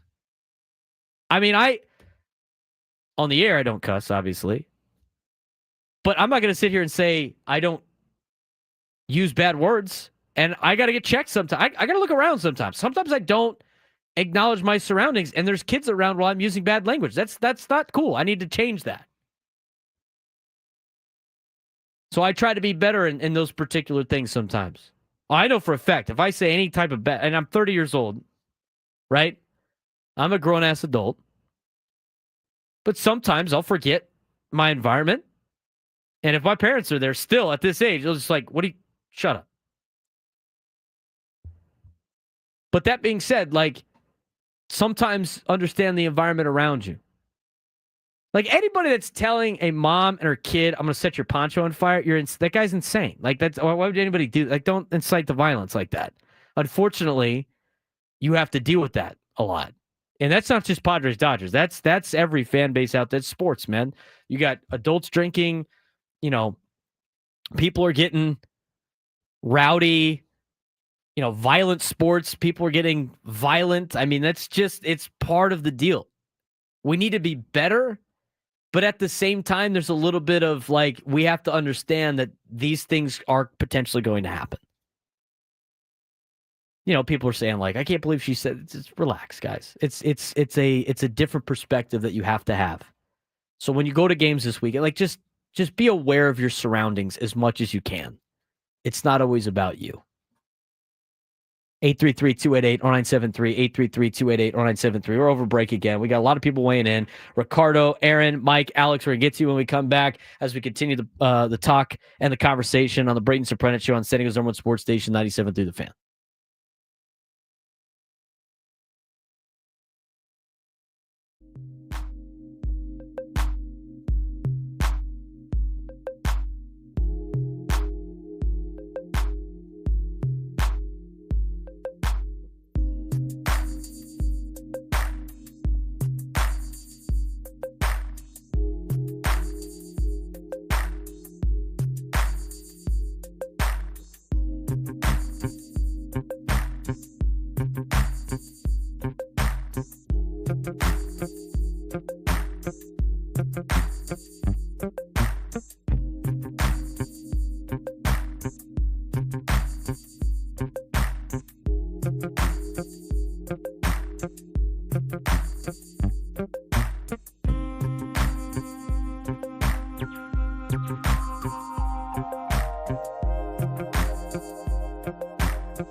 $11:26. Stop making this hurt. Frank Marchese, Braden Surprenant here on a Friday. We're fired up on a Friday. We're having a great time talking Padres baseball, everything about it. Taking your phone calls as well. 833-288-0973, 833-288-0973. If you want to weigh in on last night's game, and if you missed, I gave my talk. I gave my opinion in the entire first hour. The first segment was like 20 minutes long. I went way over. We've been trying to play catch up ever since, but I felt like it was important. Go ask 6. I did not go to the fair yesterday. We did some other things for my mom's birthday. We did go to a food establishment that I will give my review on in Mission Beach in the 12 o'clock hour. It's a pretty good burger in town. It's one that I haven't discussed before. I'll give you the full breakdown, full score, all that. It actually works out that Frankie, all right, Frankie. Food review time. I don't know if that's copyrighted or not, but it's about to be. It's about to be. We'll get that in the noon hour. I mean, we're not going to spend the entire time on the antics of Padres-Dodgers, but there are a lot of good things to pull out of this game for the San Diego Padres. One of it being Xander Bogaerts. The other being about maybe it's the spark that will lead this team on a little bit of a push because they need it. They sure as hell need it for their offense. Bullpen's gassed. Maybe this could be the turnaround for the Padres. At least to flip it back. And I say turnaround. I mean, we're acting like they're 5 or 6 games under 500. They're not. Losing to the team in first place is not great because you lose ground in the division, but you still have a decent amount of time to play in the season. It's June 20th. We'll talk more about that later on in the show. I do want to get back to your phone calls. 833-288-0973, 833-288-0973. Alex in San Diego, you're on the Braden Surprenant Show. What's going on, man? How you doing, guys? Doing well after a victory last night. Yes, sir. I went to game 3 when Bogaerts got that hit. And, that just sent a spark in me. But I wanted to reiterate on that lady that talked about going to Petco Park as a Dodger fan. And you guys are spot on. It's just, you're going to expect it, just like I expected it at Dodger Stadium, or Smog Breath Stadium, as I call it. The fans out there are the rudest in baseball. I've been to 10 different stadiums, and I can tell you for sure that they are the horriblest fans I've ever witnessed in my life. Uneducated, don't know what baseball is all about, don't know Dodger history, don't know Padre history. And it's just like you're dealing with a 4-year-old kid. This lady in front of me was cussing at me and my wife, flicking us off. And I go, do you know anything about sports? And she just shut her mouth. I mean, that's how Dodger fans are. So that lady right there, she needs to realize that, hey, you're in San Diego, you better deal with it. And if you can't take it, don't go to the game. Don't go to a Giants-Padre game. We don't like them either. And we're going to rep San Diego to the fullest. And sorry if you feel threatened or scared, but you're signing up for this. You're paying for a ticket. Expect it, because the crap that I went through at Dodger Stadium far exceeds what we put the Dodger fans through out here. Alex, I appreciate the phone call. Again, you should understand the situation you're going to get yourself into. At the same time, just because Dodger fans are bad or some group of fans are bad doesn't mean you got to act down to their level. I mean, be respectful of people. Good things happen to good people. You do bad things, they'll catch up to you eventually. They always do. I don't need to really preach on that too much. Good things happen to good people. If you want to yell at a mom and her kid for wearing Dodger stuff, I'm going to light your poncho on fire. I'm not going to defend you as a Padres fan. I don't care if you're on my team or not. I'm going to call out BS when I see it. And I think we should do that as fans when you see Padres fans acting nuts or uncomfortable to other people. Because there's going to be bad people everywhere. Right? But that perspective, again, Alex is right in the sense of you need to understand the situation you're getting yourself into. And I've been to Dodger Stadium and have had to deal with fans. I've been to Dodger Stadium and have met some very nice people at Dodger Stadium. It's not always the case. I mean, they have good fans mixed in there too. I get myself into this all the time. You overgeneralize somebody or a group of people, and you just say all Dodger fans are terrible. It's not true. Like, you can't generalize people because there's always exception to the rule. In your interactions with Dodgers fans, more times than not, they could be, people you don't like. But that doesn't make all of them like that. I got a couple good friends that are Dodger fans. They don't act like those people at all. In fact, one of them in a group text, it was so funny. I thought it was so funny. My guy Nicky P in a group chat. He's listening to the show. He's got the Squidward meme where he's like laying in bed and he's teary-eyed and he's got the headphones in and they photoshopped a picture of Frank and I from today's show. Because he's a Dodger fan, right? It's pretty funny. I got to send it to you, Frank. We might have to put it on the YouTube. But I'm not. I know Nicky is not a bad guy. Like, he's probably the nicest person you'll ever meet in your life. He's a Dodger fan. He grew up in LA. His dad grew up a Dodger fan. There's gonna be some of those people out there. You can't hate everybody. You can't generalize people. Otherwise, you're just as bad as the people you don't like. But again, there's a lot of bad eggs in Dodgers. There's a lot of Padre fans that are outrageous sometimes. But you can't generalize people. And so, if a mom is wearing a Dodger stuff with her 9-year-old kid, if you go up and start talking smack to them, who are you in general? Go pick on somebody bigger than you, dude. Go ahead. But you won't because you're afraid. Don't punch down all the time. It's ridiculous. 833-288-0973, 833-288-0973. We'll get back to your phone calls. Mike, Mark, Jimmy, Ricardo, Clay. I know a lot of you guys want to weigh in. We'll talk with you guys when we come back on the Braden Surprenant Show, San Diego's #1 sports station, 97.3 The Fan.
11:40. We have so many great phone calls today. A lot of interaction. It's been a fun show. We are going to, just so Frank has enough time, we're going to do the sports thread at noon.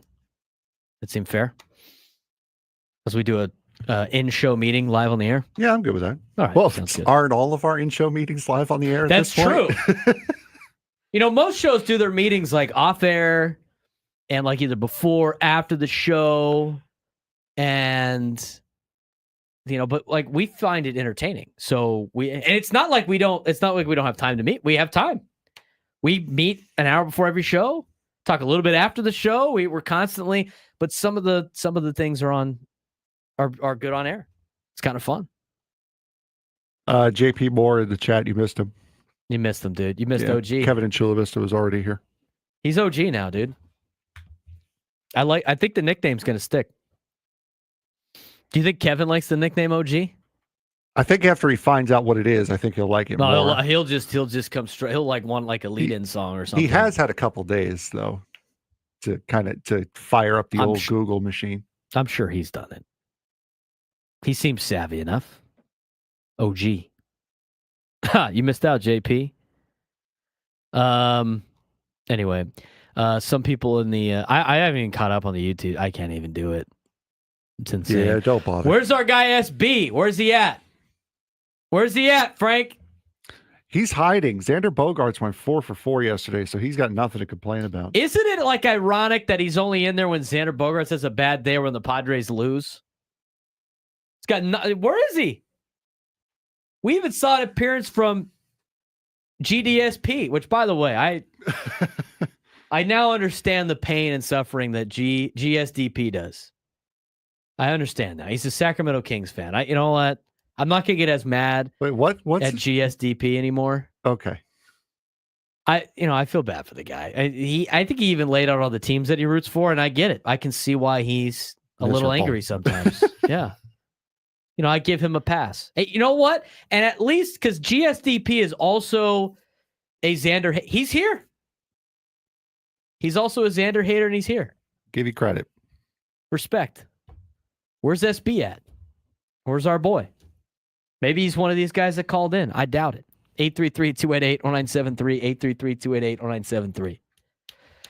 We got Derek and La Mesa. And before I bring on Derek and La Mesa, I had to brag about Derek because my uncles are in town, because my cousin graduated from college on Sunday from UCSD. Congratulations to Cicely Jamonko being a now college grad. And her dad, Mike, was very proud. So congratulations to Cicely. She is my cousin's kid. So her grandfather's my uncle. He's staying with us right now. Big racing guy. He used to do some trophy trucks in the Baja 1000 back in he placed a couple times. Didn't place all the time, placed a couple times. Him and my uncle Tom did the same thing. So Rick and Tom Jamonko, big racing guys. They'd love to talk to you, Frank. They talk my ear off about a lot of different racing things. I have no idea what they're talking about. Nothing at all. They're excited for the NASCAR thing. But I had to tell them that Derek and La Mesa the other day called in about the Baja 500, and they were just like jumping for joy. They're like, "Why don't you get more phone calls on the racing, the Baja 500, 1,000, whatever it is?" And Baja I was like, 1,000. This was the 500 that he called in about. But I do like the Baja 4. You ever see that movie Dust the Glory? No, I've not. It's a documentary about the Baja 1000. It's awesome. It's awesome. It was one of those cool documentaries before Netflix made cool documentaries. You should check it out. Homework assignment for Frank, Baja 1000. So I do all of that just to bring on Derek and La Mesa. You made the Jamonko brothers very happy, Derek, with that phone call. Outstanding. I love it. So, hey, Frank, I can call in. We got the San Felipe 250, Baja 400, 500, Baja 1000. We got Vegas to Reno. We got all kinds of stuff going on. So, cool. Hey, a couple of things for you, B-Serp. A fired up B-Serp is classic. I absolutely love it. You know what? It's not directed at your Ducks for one time, Derek. Yeah. Well, yeah, we're not going to talk about that right now. We'll deal with that in August. But, hey, just a couple of things on Dodger fan and then something on Dave Roberts, because I'm really disappointed in him. But for starters, Dodger fan is classic because I've been reading some blogs and a little bit on Twitter today and listening to all the excuses. And what Dodger fan needs to realize is, Dodger fan, what you are is you are Yankee fan. You are San Francisco 49er fan. You are Dallas Cowboy fan. You are Notre Dame Fighting Irish fan. It doesn't matter whether you're good or you suck. You're the best thing ever, and nothing else matters. Now, the Dodgers have been pretty good here as of late, but let's not forget, I grew up a Yankee fan in the 70s and 80s, and in the 80s, we sucked. But the Yankee fans will still tell you they're the best. They can go 15 years without winning a World Series, and they're still the best. So that's what you are, Dodger fan. Enjoy it. You have the best team on paper by far in baseball. Act like it.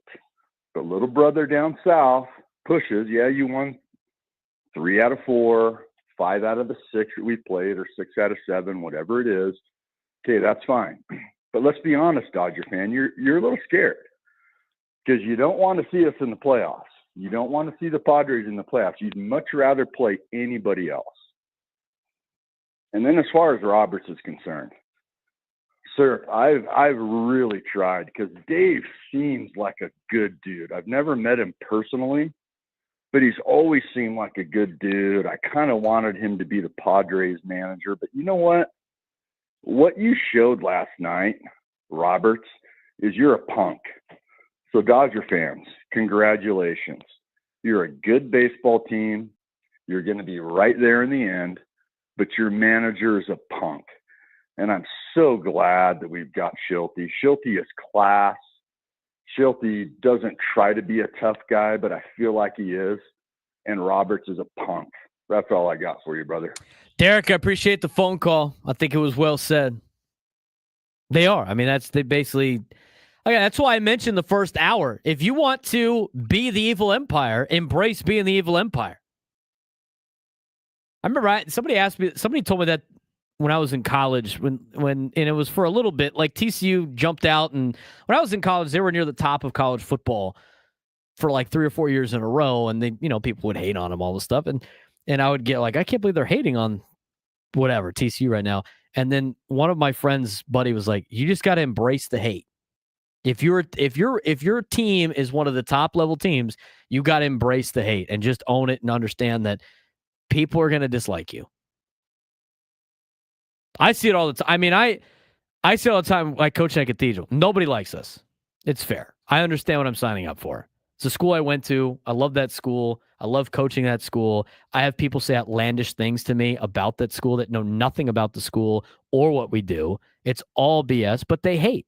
And I just embrace it. You just got to embrace the hate. Be like, okay, cool. Sounds good. Embrace the hate if you're a Dodgers fan. But the reality is, it's like you're gonna get some heat by a lot of people, especially Padres fans, and the way things are going with the Dave Roberts. I mean, people are gonna be fired up. But I 100% agree with the Dave Roberts. I'm so disappointed in Dave Roberts. I mean, at this point, I can't even defend the guy anymore. I really couldn't defend him last year after the playoff thing. That was really the straw that broke the camel's back for me. A lot of people were already against him. I wanted to give him the benefit of the doubt. And I think you got to give people the benefit of the doubt. But you give them the benefit of the doubt until their actions show you otherwise. And the actions of Dave Roberts have now shown me otherwise. I cannot get behind the actions of Dave Roberts. I can't do it. It's embarrassing to him. It should be embarrassing for every the Dodgers. It's embarrassing. 833-288-0973, 833-288-0973. Jay in San Diego, you're on the Braden Surprenant Show. What's going on, Jay? How are you? Doing well. Long time no chat, Jay. Where you been? Just around. I just want to say I don't care about any of this talk stuff. To me, it means nothing. I'm 63. I grew up in Detroit. I know about hating teams. To me, that's all just junk. I'm more interested in talking about the play on the field. And I'm just concerned, you know how I am. I told you about the beginning of the year, I thought they were going to get like 75 wins. I don't think they should be talking about playoffs right now. I think this team is missing quite a few amount of good players, and the guys that are supposed to play well are not. I think more of our time and effort should be spent on how we can become a better team. I could care less about the Dodgers. That means nothing to me. But, without a left fielder, without a catcher, that's what's important. What do you think about that? Well, I don't think we talked about this earlier in the week.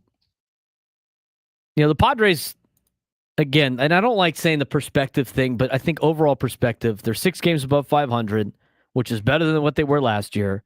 They are 5 games out of first place, which right now may seem kind of bad, but if you're within 5 games with a month to go, you're still relatively in the race for the division. They're in the thick of things with the wild card. And if you look at the wild card competition, I went through this again earlier in the week when the Padres lost on Monday. The Mets or Phillies are going to win the division. The other one's going to be a wild card team. Don't really have to worry. Atlanta's finally coming back to life, but you've already won the season series against Atlanta. I'm not really concerned about Atlanta. Atlanta, Washington, Miami. Cubs are in first place. They're going to win that division. Cardinals, Brewers, and Reds are close behind, but none of those teams are scary. And then most notably, you'd think that the Dodgers are going to win the division in the National League West. I think a lot of Padres fans want to hold out hope that they're not, and the Padres can be there 5 games out, but it's Giants, Padres, and Diamondbacks.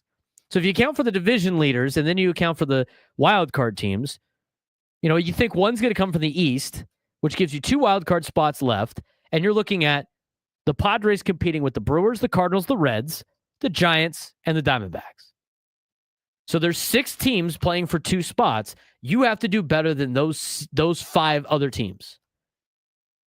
Do any of those 5 teams scare people to a level where, we can't compete with this team? Any of those teams. There's not one of those teams I mentioned where I'm afraid of this team. And if you want to throw the Braves in there too, just for case of argument, because they're only 5 games under 500, Atlanta always seems to put together a good season late in the year, even though you've completely bludgeoned them all season long. If you want to throw the Braves in, then you have 7 teams for 2 spots. But again, are you afraid of Atlanta? No. You just hammered Atlanta at the beginning part of the year. Are you afraid of Milwaukee? You took 2 out of 3 from Milwaukee already. Haven't played the Cardinals yet. Cardinals didn't even want to make any moves during the offseason. They were trying to ship off Nolan Arenado. Do you think they're going to go for it at the deadline? Not worried about St. Louis. Cincinnati haven't played yet. In the context of the Cincinnati Reds, their highest paid player is Nick Martinez. Sure, they got Ellie De La Cruz. I'm not worried about Cincinnati. They don't have the depth that the Padres have, which is saying something, because I don't think the Padres have a ton of depth either. I already watched the Giants play. Even though the Padres split with San Francisco in San Francisco, that team is another team that can't hit. I was not impressed with them when they came to San Diego to take on the Padres. They got a good pitching staff. But the Giants are not just world beater better than the Padres. And then you look at the Arizona Diamondbacks. Yes, I know you lost 2 out of 3 to Arizona. You probably should have won the game on Saturday if Robert Suarez can protect a 4-run lead. Should he be pitching in an unsafe situation? That's a different topic for a different day. But I look at Arizona at 500, knowing that half of their starting rotation's out for the season. I'm not worried about them either.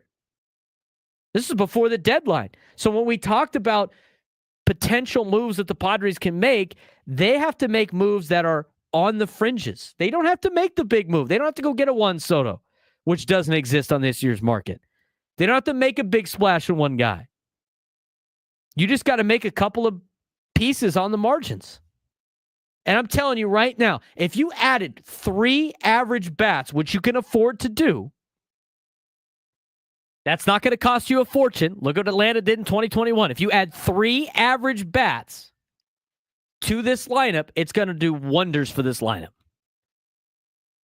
I think you're going to start to see less pressure on your core 6 because they know that they have competitive at-bats behind them. I mean, the Padres at-bats at the bottom are not even really competitive. If you just get competitive at-bats, you will be able to make some noise in the postseason. We could talk about starting pitching all you want. Yes, Michael King needs to be able to come back for this particular scenario to work out. But as I've said, the Padres have plans in place just in case some of these moves don't work, or you don't get Michael King back, or, Fernando's out for an extended period of time, or Yu Darvish never comes back. I mean, that's where you're at.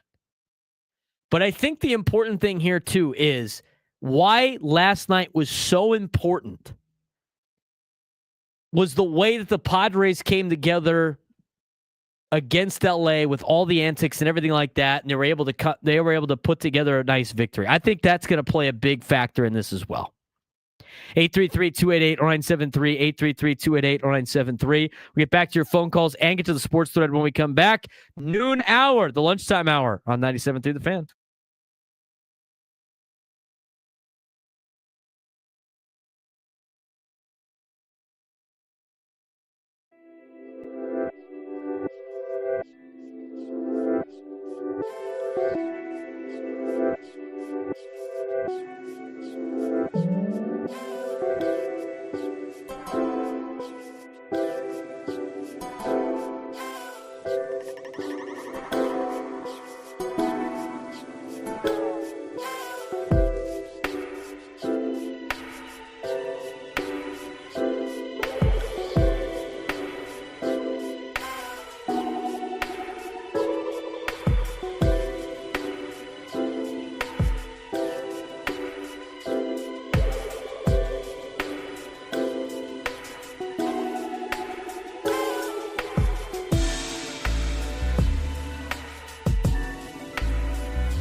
No one knows America's finest city like he does. You can't just punt on a Manny Machado prime use. He's a fourth-generation San Diegan, born and raised in the heart of this community.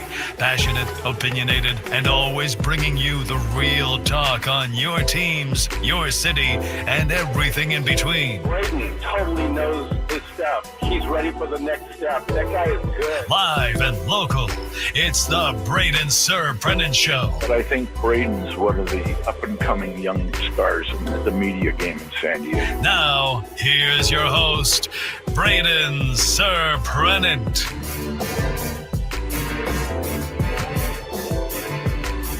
Lunchtime Hour on 97.3 The Fan is brought to you by Craft Taco. Bold flavors at 2 locations, Sorrento Valley and inside Balboa Park's Natural History Museum. I'm just going to keep bringing it up until Frank goes there. Frank, have you been to Craft Taco yet? Yes. Wow. When was this? What did you get? Why'd you ask follow-ups? Got him. Why'd you ask follow-ups? Got dude? him. You're not supposed to ask Got follow-ups. him. We're going to add again. We'll ask again next week. When did you go to Craft Taco? You need to go to Craft Taco. Jeff Hamby loves this bit that we do every single noon hour. Guy hasn't been to Craft Taco yet. You're not supposed to ask follow-up questions. That was not a part of the deal. Well, you better tell your PR staff that to put that in there. So, noon hour is brought to you by the Craft Taco. I could use a Craft Taco right now. So much talk about Padres-Dodgers. The passion from the fans, I've loved it in the chat and on the phone calls. It's been great. As we push this energy away from the Dodgers and towards the Kansas City Royals for this weekend series. Beer Fest tonight. I'll be down there. So, dude, you fooled Juan in the chat, dude. He actually thought you went to Craft Taco. Sorry, Juan. Come on. Catching up on some of these comments. Bailey had a good one. Unfortunately, I can't read it on air. Should have thrown some extra things in there. But Bailey in the YouTube chat was like, she was not worried about she was only worried about the Tigers, which I don't have to worry about them until October. And then maybe a little bit of the Diamondbacks devil magic that they have, or whatever they do. Their rattleback snake magic that they put on together. I strongly dislike the Arizona Diamondbacks. It's another rival for another day. We're gonna get to couple more of your phone calls, and then we're gonna get to the sports thread here. Why are you standing? Are you all right? Little Mook just stretching out. Stretching it out. So we're good. It looks like you're like giving a message to all the fans out there. You got the light right behind you. This heavenly opinion from Frank Marchese is brought to you by I am your God. sponsor here. Okay, let's not say that. Daryl in La Jolla, you're on the Braden Surprenant Show. What's going on, Daryl? Daryl, you there? Hang on. Didn't want it bad enough. Clay in the South Bay, what's going on? Hey, Braden, sitting here listening to the show like I do every single day. Hey, all I can say is, it's nice to see Schultz got the teams back. McKeon had their back. Black had their back. Bochy had their back. I'm glad we've got a manager out there that he's willing to rough it up a bit if you needed to. I mean, I'd like that. Go to bat for your guys. Take care of your guys take care of you. I mean, that's leadership 101. But, in 1984, we hated Pascual Perez. I mean, that was the big deal, Braden. You say it's before your time, but hey, it was in my time. But all I can say is, in 1984, after that spark, things went in San Diego like San Diego wanted things to go.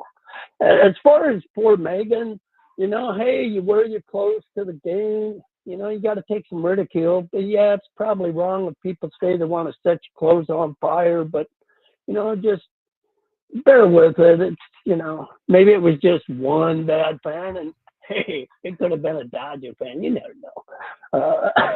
True. Never know. Absolutely. Clay, appreciate the phone call as always. I can't wait for the I need to get for in a couple of months here. I'm going to need the full report about about Clay's Cleveland Browns. as we get ready for the NFL football season as well. They're going to be in the sports thread. Aha! And that is what we call a transition. You know that group chat? The one that's always blowing up with the biggest sports takes, debates, and breaking news? You got barbecue back there, and you didn't invite me? Yeah, we've got that too. Welcome to the Sports Thread, where we break down the top 5 stories in sports, just like you would with your crew. Oh, no! Disaster! What a bad idea! No filters, no silence, just real talk.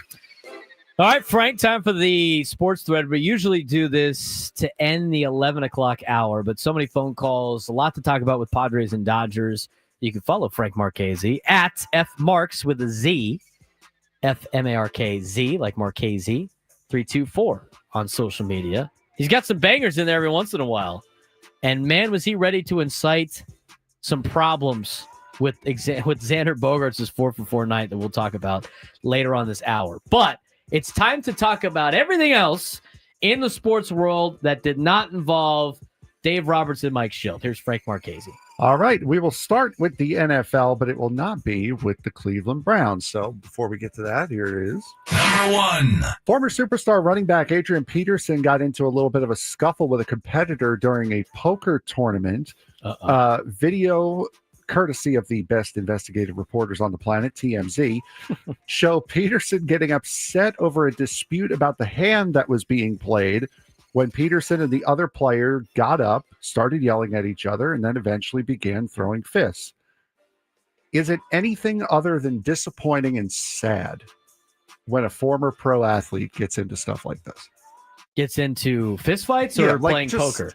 No, fighting. Or having other activities outside of football. Yeah, I mean, I can't believe the guy's playing poker. What the hell? It's like this guy, he shouldn't be golfing. This is upsetting. Yeah, I mean, Charles Barkley golfing. Don't enjoy your life. God forbid, retire at age Genius. 35 and then have all this money and live your life to the fullest. God forbid the guy's a dude, you know? Yeah, it is. It's why pick a fight? Like, let cooler heads prevail. Walk away.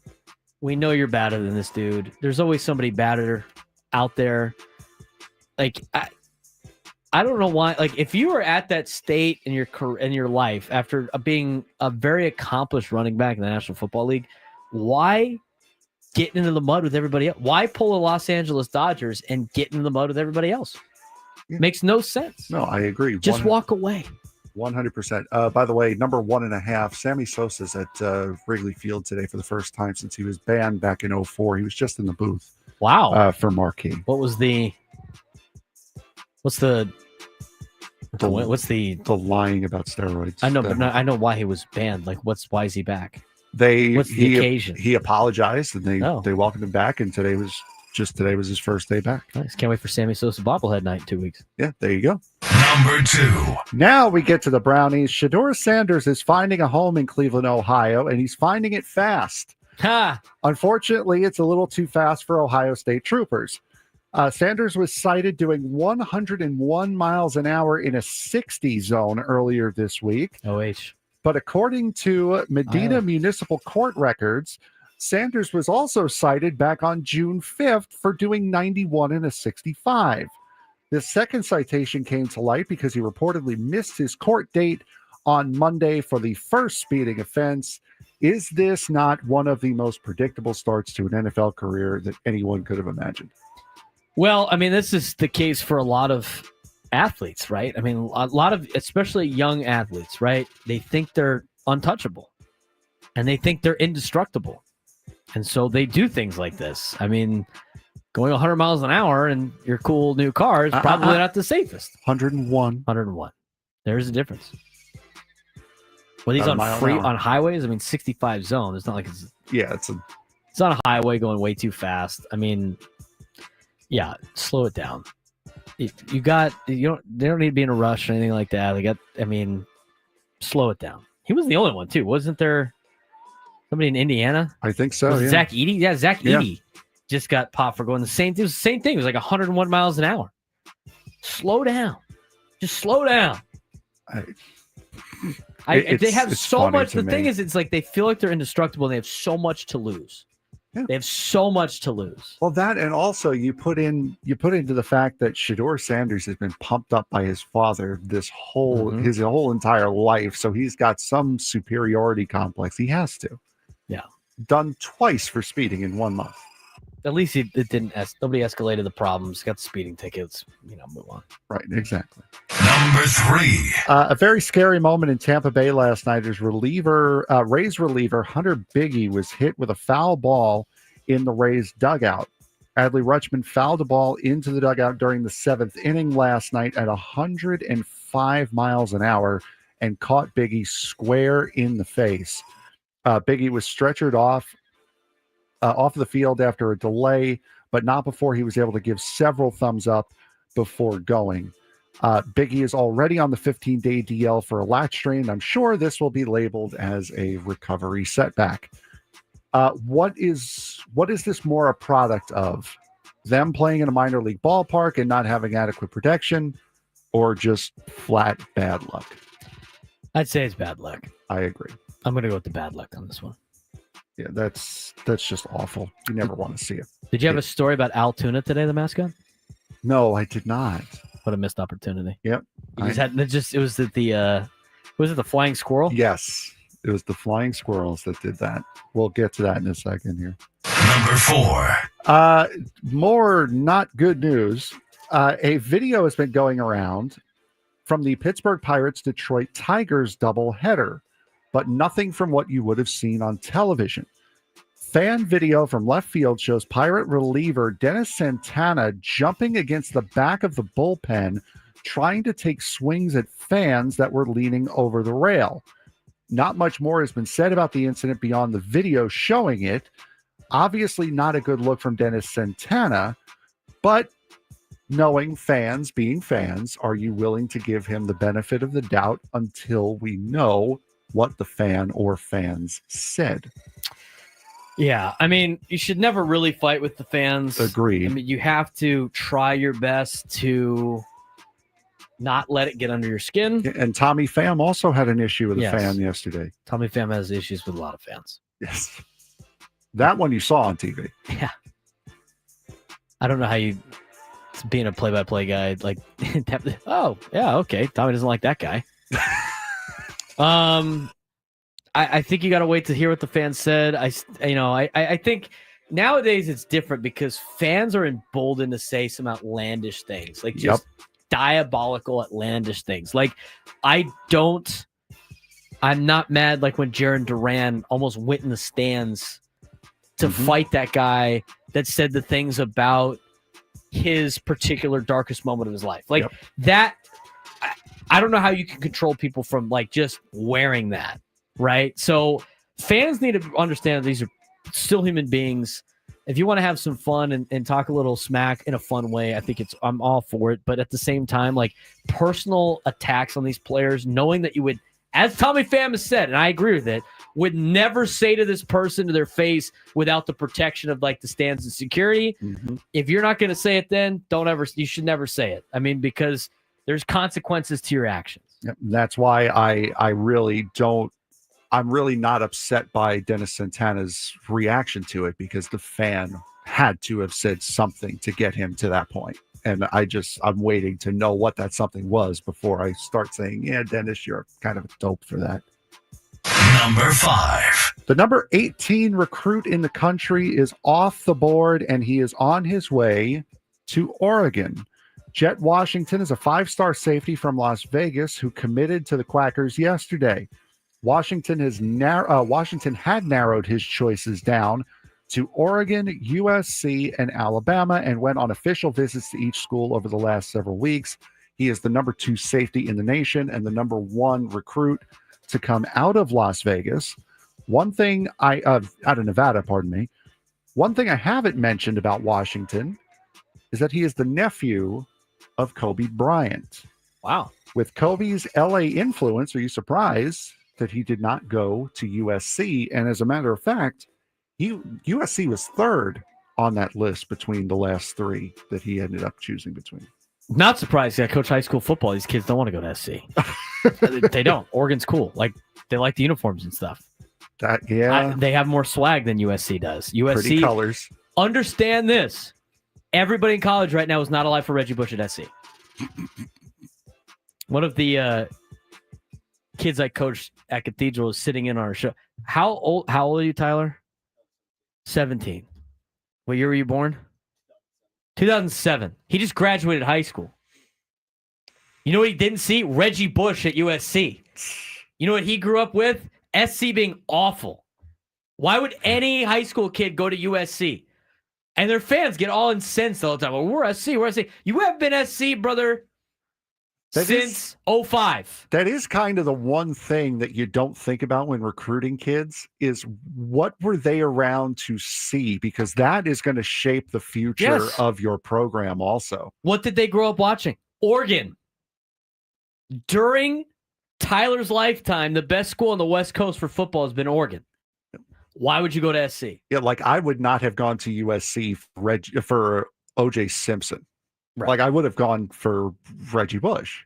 When I was growing up, around the same time, like my friends loved this, like that liked college football because San Diego State was never that at that level during my lifetime. You know. And the 90s were good when they had Marshall Faulk and everything like that, and they've had some good years. But like a lot of kids love Texas because of Vince Young. And USC, I mean, those were some of the schools. The kids now, I don't see anybody wearing USC stuff at any of these passing league tournaments. It's Oregon. They love the Oregon stuff. Washington, they like Washington. I'm talking about like West Coast schools. A lot of the Texas schools. And by the way, I have to say, congratulations to Brandon Arrington, 5-star recruit out of San Diego, Mount Miguel High School, who just committed to Texas A&M. Even though I hate Texas A&M, congratulations to Arrington. He picked A&M over Oregon. So he's an athlete, dude. He's like Arrington could qualify for the Olympics for his track numbers. He's so ridiculously fast, and he probably has a future in running track in the Olympics if he continues to run while he's at A&M. And I don't know what he's going to do. 6'2", 280-pound cornerback out of Spring Valley, goes to Mount Miguel, 5-star recruit, class of 2026. He's ranked as the number 10th overall pick prospect in the class of 2026, according to 24/7 Sports. So, San Diegans, we're going to get in more to high school football later in the summer. You want to go watch a 5-star athlete compete this season in San Diego, look up Mount Miguel's schedule and go watch Brandon Arrington play. He's going to A&M, and he ain't the only one. There's a lot of great talent here in San Diego. Troy Hune at Mission Hills. He's gonna be a quarterback at Penn State. He's committed to Penn State. Got a lot of great players here in town. We got one at Cathedral. His name's Honor Falave. He will be playing in the National Football League one day.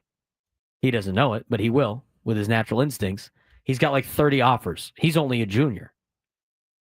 There are some great players in San Diego that you can go watch on a Friday night in the fall. Brandon Arrington being one of them, committing to Texas A&M. It's an interesting topic that you kind of created out of that, Frank, with the whole SC thing. I don't know anybody that would want to go to SC or UCLA. Yeah. Like, to me, like the kids now, they wear Oregon stuff and they wear a lot of gear from the SEC. I'm seeing Tennessee stuff a lot more now. And it's not just for athletics. Tyler knows. Anytime I show up to Cathedral, I see like all these kids wearing all these schools, SEC schools all over the place. Yeah. Georgia, Tennessee, Alabama, Auburn. I'm seeing some Kentucky ones. I see a ton of TCU stuff. Proud Frog, love it. In fact, at the Dons alumni tournament on Monday, there was like probably 4 or 5 people wearing TCU things. But do I got it? Do I got it right? Nice. Right? I got it right. Yeah. Okay. You know, I'd like make like a rabbit. Yeah. Yeah, just curled into ears. Yeah, exactly. I don't want to say what they said at the orientation. I had some girl explain it, and I was like, "Oh my god, that's so embarrassing. Oh, it's so cringe." Okay, now you got it. She was like, on the other side of the break, you got it now. All right, other side of the break. We've been going over. I'll tell you what I went for dinner yesterday. It was pretty good. Food review time, Frank. When we come back, Braden Surprenant Show, San Diego's #1 sports station, 97 through the Fan.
Baseball coverage on 97 through the fans presented by T-Mobile at T-Mobile.com. Get a great deal on iPhone 16 Pro. This hour of 97 through the fans brought to you by Kraft Taco. Bold flavors at 2 locations, Sorrento Valley and inside Balboa Park's Natural History Museum. On game days, this particular game day hour is on 97.3. The fan is brought to you by Crystal Geyser Alpine Spring Water. What makes Crystal Geyser Alpine Spring Water different? We always bottle our Alpine Spring Water less than 1.5 miles from the spring source, and all our bottles are made with 50% recycled plastic from our own recycling plants. Crystal Geyser bottled at the spring source. Frank Marchese, Braden Surprenant, here on the Braden Surprenant Show. Interesting topic about college choices. Go Aztecs in the chat. Need to keep more players in town. Sean, talking about Sean Lewis. Ask the question, do you have confidence? I have confidence in Sean Lewis after 1 year. I was talking with Tano Latuli at the Dons Alumni Tournament on Monday. He likes the way the team is. He likes the camaraderie of the team. He likes it a lot better than it was last year. There's a lot of belief in the quarterback, the new starting quarterback for San Diego State. And I think another year under the realm. And a lot of people coming back. I think San Diego State's poised for a decent season this year. Got to be able to keep some of the talent in San Diego, but you're never going to get a kid like Arrington. I can tell you that right now. 833-288-0973, 833-288-0973. Frank's favorite college football team is... I know the answer. I'll let Frank answer. Pennsylvania State. Penn State. We are. This is going to work out nicely for the college football season because I already, with my friendships, I'm already forced to watch every Penn State game. So I will be dialed in on James Franklin the whole time. And my buddy Mike doesn't listen all the time. But if you are bringing up a Penn State topic every Monday and Friday, he's going to be tuned in. So with my friends, I got to watch Washington State all the time. My friend Matt with the Washington State, he's a Coug. So I watch way too many Washington State football games. I watch way too many Penn State football games. I obviously watch the Aztecs. My other friends are Aztec alumni, but my dad's an Aztec alum, so I will dive into some Aztec football. Obviously, with the show, gotta follow Aztec football as well. We do have a lot of plans as far as Aztec football is concerned this year. Good coverage, and high school football for that matter. Yes. And then, Tyler, who's here observing in today's show, he asked me what your favorite college football teams were besides TCU. I root for the teams that my family went to, my immediate family. So I'm a Horned Frog, obviously the Frogs, number one on my list. Then we got the Tennessee Volunteers. It's my SEC school since my brother went there, so go Vols. Arizona Wildcats, where my mom went to school, and San Diego State, where my dad went to school. My sister's school does not have football, which is a shame. But we're a big football family. The fact that she didn't go to a football school is we'd try not to talk about it too much. They made the NCAA tournament for the first time. So, there you go. The High Point Panthers, which a lot of people are starting to go to that school. It's kind of like it looks like Disneyland. It's like way ridiculously nice. It's only like 4,000 kids. And it's down the street from the high school that Will Myers went to. There you go. Interesting enough. Anyway. Why? Well, before we get into the food review. And our hand signal conversation. Yeah. So funny. Well, that's what I was going to bring up was before we move on to that. Let's finish that off. So at it was either the orientation at TCU or it was like when I did the visit as a high school senior. We had, and bless this girl's heart. I mean, it probably works out for her in explaining to her friends on how to do the TCU Horned Frog hand signal, right?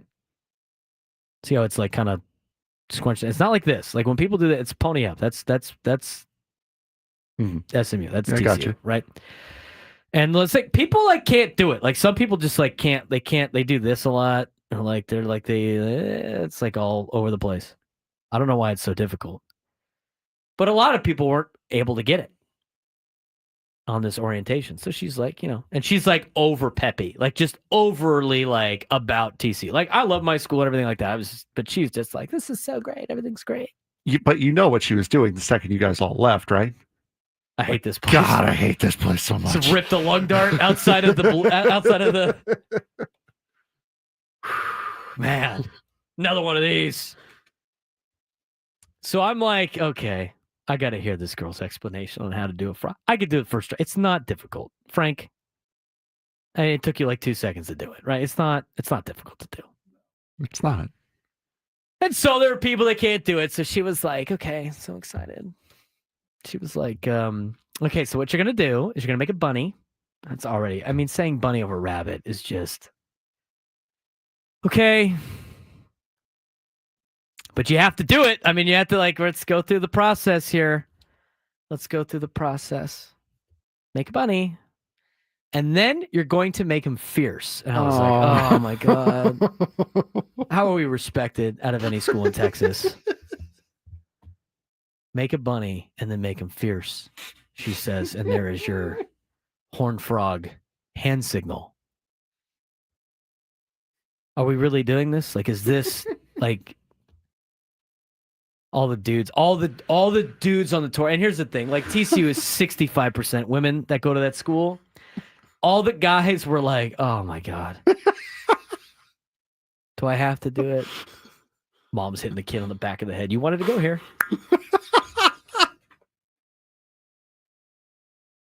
So I explain it to people like that, but every time I'm like, I don't explain it this way, but you know what? To be honest with you, it's kind of the best way to do the hand signal.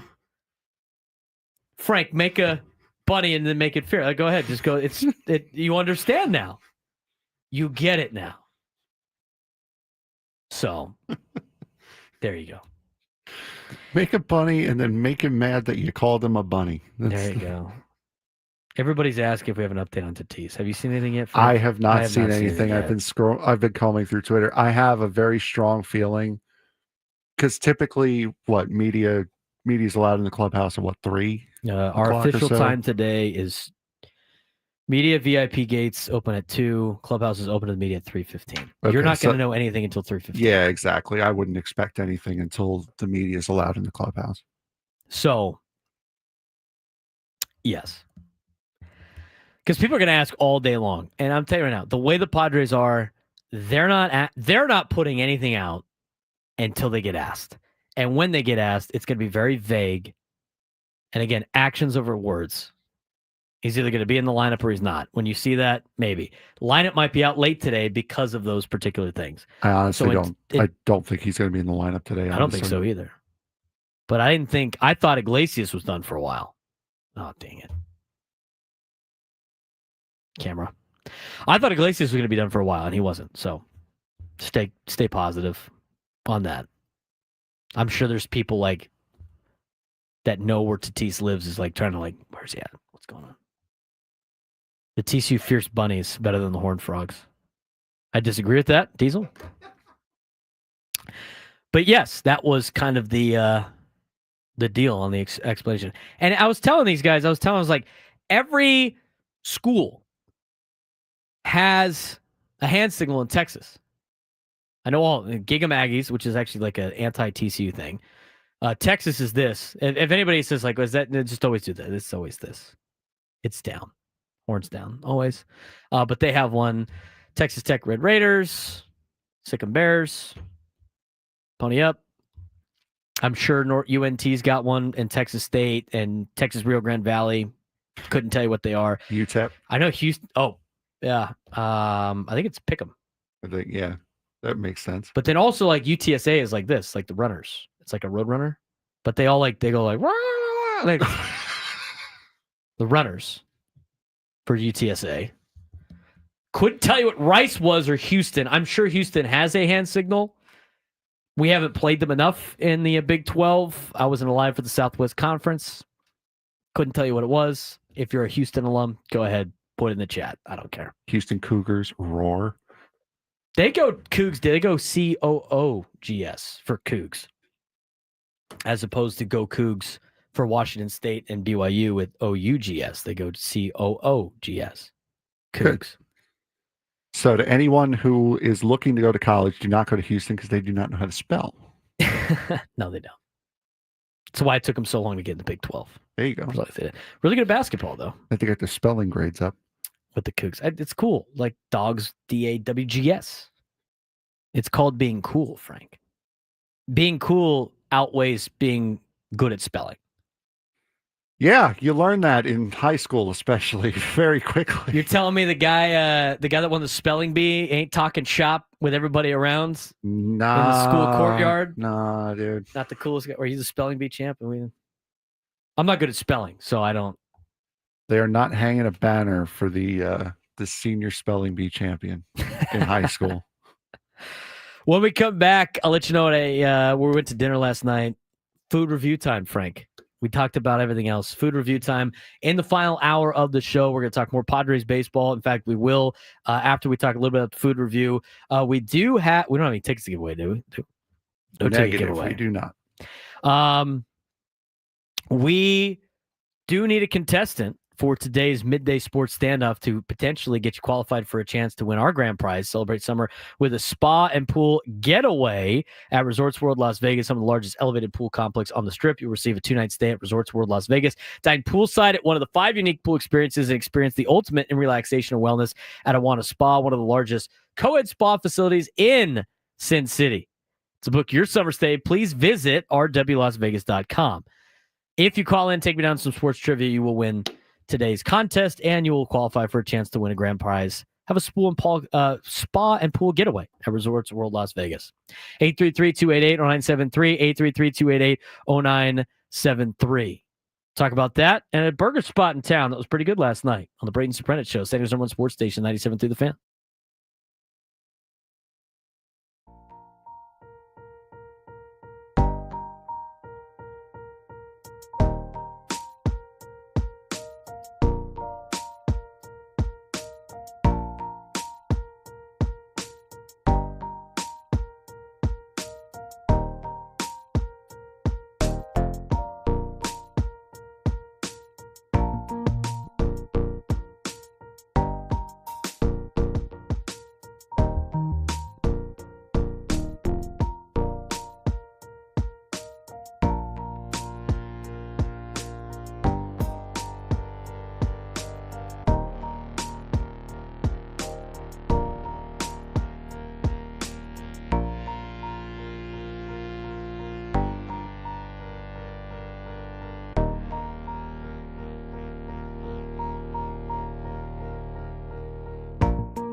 Lunchtime Hour brought to you by Kraft Taco on San Diego's number one sports station, 97.3 The Fan. The noon lunch hour is brought to you by the Kraft Taco. Both flavors in 2 locations, Sereno Valley and inside Balboa Park's Natural History Museum. Frank still hasn't been. You're letting down the ball club, dude. Sorry, you said you were going to take me. We haven't set up a date yet, so It's true. It's true. We'll have to figure out a day. I'd be surprised for the first time. I was going to do. Wednesday of next week's not a bad day, unless we're at the ballpark. Just because, like, early days, I get new tires though, so get my car worked on right now. I did not have a car today. I dropped it off yesterday morning, and then it was like, well, when do you need it back? And I was like, does tomorrow morning work? Yeah. And this morning, like, oh, we're not done yet. I know how this works. By the way, you got a hole in your tire. Yeah, I understand that. You'll get it back on Monday between 10 a.m. and Thursday. You going to be around? No. What are you, a plumbing service? I was like, okay. I was like, well, if you patch the tire, I'm like, whatever. Just do whatever you need to do. Just get it done. I don't care. Just get it done. How much is it? 70? Get it done. Just do the thing I'm paying you to do, please. Yeah, please. As fast as you can. Will it be done by 9:30? Will it be done by 2? Yeah. I better be done by 2. I'll pick it up at 2 o'clock. So I'll pick up my car at 2 o'clock. But I got to get tires. And I always go to the dealerships right now to get work done on my cars. I don't really like doing that, but like for oil changes, nobody's got my oil but the dealership. And so I might as well just take my stuff there. I don't get tires there, though. They're trying to sell me on tires. I'm like, no. I go to a place that I get cheap tires at. And they take care of me. So I don't. No. But I need to buy the tires now. So it sucks owning vehicles. When I used to lease the vehicles, it was great. I have 36,000 miles. Like, yeah, take it. Next car, please. Don't have to do the differential fluid and the rear differential fluid and the brake fluid and the transmission fluid and all the 50,000 mile things that you have to do, whatever. But that being said, I do want my car to run well. So that's what it is. Yesterday was my mom's birthday, so we went out and after I dropped my car off in the morning and was basically just no wheels for the rest of the day, we went and got some food yesterday. And my mom, big into burgers, loves burgers. She'll down a cheeseburger every chance she gets. It's her favorite thing. And Rocky's Crown Pub is still a top-notch favorite. Wanted to try a new place. So yesterday, we went to Mission Beach, and they got a place down there called Rosemary's Buns and Brews. People have heard about it before. I saw somebody tease it in the chat, which he could be a Nostradamus, or he could have just watched my Instagram story from yesterday where I posted literally pictures of Rosemary's Buns and Brews. So at Rosemary's Buns and Brews, it's not like, as we get to our food review time, this is a place, it's on, it's pretty good. It's not like but there's not like places to eat there. It's probably better to like walk around, grab it, and go somewhere else. Not a lot of space to eat, but again, you're in Mission Beach, so it's kind of hard. And it's in between like the Catamaran and Belmont Park, like that part of the stretch. But they're like sliders. But the sliders are pretty filling. And so the sliders are pretty good. They had, I'll pull up their menu real quick. Rosemary's Burgers. Buns and Brew, which is a very clever name. But their menu is pretty good. I got, like, on their menu, you could pick 2 of the sliders as part of your deal, and then you get, like, a bunch of different types of fries. I ended up getting, like, just the small fry, whatever. But their award-winning Rosie Mac is what I got, one of them. You can get a single or a double. If you get a double, you can't get a second burger. Those are them rules. But they got, burger, onion, American cheese, mayo, special sauce on a brioche bun. They're very filling. They got, they had some chicken sliders too. Again, the sliders are like this big, almost like you're making an organ O with a hand sign. But overall, I'd probably give it a 8.2 out of 10. 8.2 on the food review. The fries were okay. They weren't like the fries weren't like These are fries that I'm just going to keep eating because they're so good. I'm just going to just overload on fries. They were solid, little side dish. I had the pickle beer. People definitely judge the pickle beer. It's okay. I have now discovered that the pickle beer hits better after I've had a couple of drinks. It doesn't hit on the first drink. If you're going to have a pickle beer, do not have it on the first drink. It's not ideal. So the pickle beer is okay. I've seen that pop up at a lot of places. I had the regular one or the award-winning Rosie Mac, and then I also had the Little Sal, which had some baby arugula, jack cheese, some bacon whiskey sauce. It was pretty solid. So overall, I'd give it an 8.1. Rockies to me is still the champ. I've yet to have a burger in San Diego that's better than Rocky's Crown Pub. Rockies is in the 9s.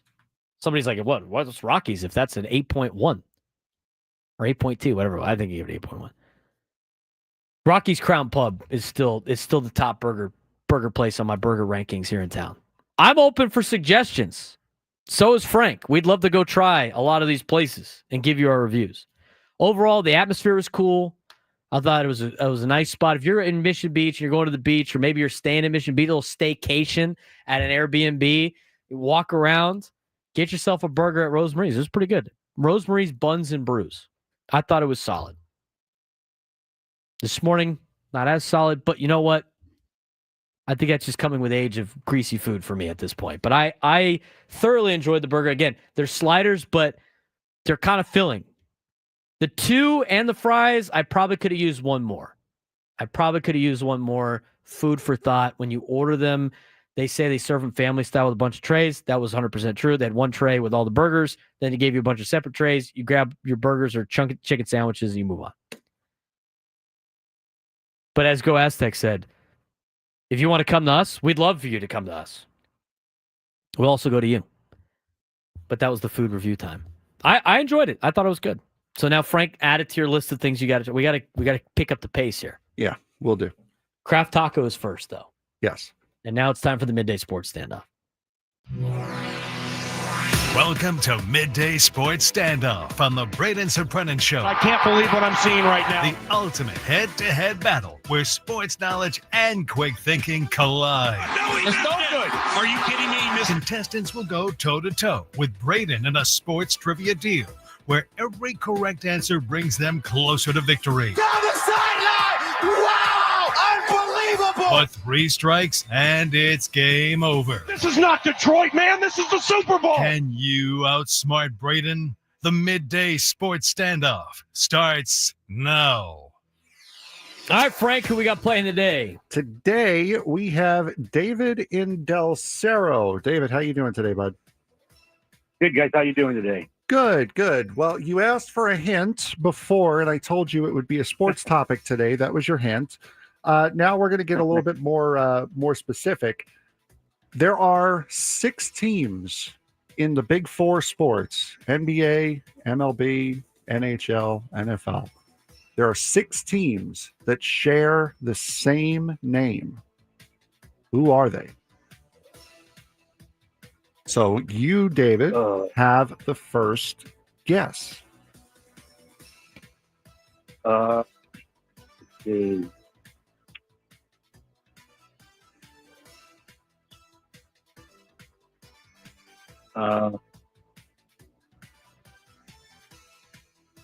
Chiefs? Chiefs are not one of them. Chiefs are not. We're going to go with the easy one off the bat. They used to play in the same city. The Cardinals. St. Louis and Arizona Cardinals. So the Cardinals, number 1. David. How about the Rangers? The Rags are one of them. There's a decent amount of hockey ones on here. Just like and one of them is in the same state. That would be, and it's the GSDP's favorite team. That'd be the Kings, the Los Angeles Kings and the Sacramento Kings. Kings.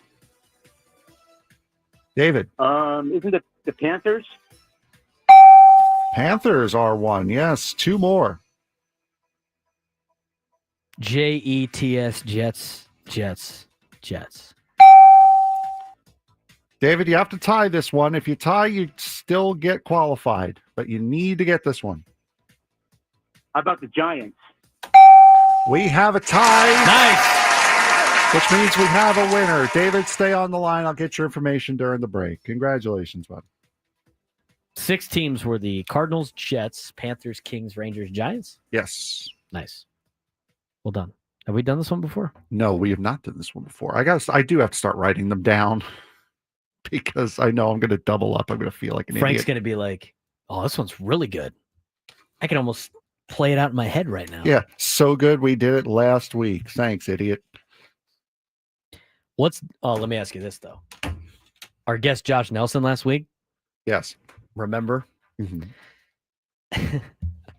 What's worse? Having the same topic for the sports thread. Oh, no. Or, as he said on the show, going on a Hinge date with a girl for a second time, a second first date, because both of you forgot you've already done it before. Yeah, that one's still worse. Oh my God. I still can't worse. believe it. I still can't believe it. He was like, yeah, one time I went on a Hinge date and both of us on the date realized that we had done this before. That's hilarious. Yeah, that's not great, is it? He did a really good job. I didn't even get to talk about that because it seemed so far away when I came on the air on Tuesday. Plus we had Padres-Dodgers stuff, but I went and saw Jeff Dye. Josh Nelson opened up for Jeff Dye at the Comedy Store. I love the Comedy Store. It was a great venue to watch. If you've never been there, go check out any comic at the Comedy Store. It's a great setting. Josh said it himself. He's like, this is the best place I like to perform at. Josh killed it, as we thought he would do. They had 6 shows of the weekend, and Josh will be headlining there on July 23rd. So we might have to go out there and support on July 23rd. Absolutely. Get you to the Comedy Store there, Frank. But it was a great time. Josh did a really good job. Jeff Dye was great. It was cool to talk to him after. He must have had a great week, dude, because Josh on Twitter, we followed him on Twitter. Yes. He had Xander Bogaerts love on Twitter last night. Yes, I immediately responded with asterisk, I roll asterisk. Come on, man. You can't be the Xander hater and then flip it. A couple people in some group chats did the same thing. They're like, oh, I've always believed in Xander Bogaerts. Well, we'll talk more about Xander Bogaerts' 4-for-4 night, things that we saw that might be on the horizon of him improving things, as well as how important last night's win was for the future of the San Diego Padres as we go to our final hour on the Braden Surprenant Show.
I just downloaded that app, the trolley.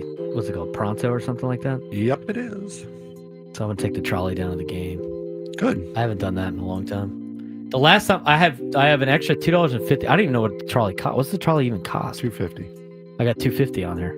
Sick. There you go. It's already paid for. When do these expire? Do we know? Already ahead. I don't think they do. I think you can load that up and it'll go. So I had to do this in the CIF championship game. Mhm.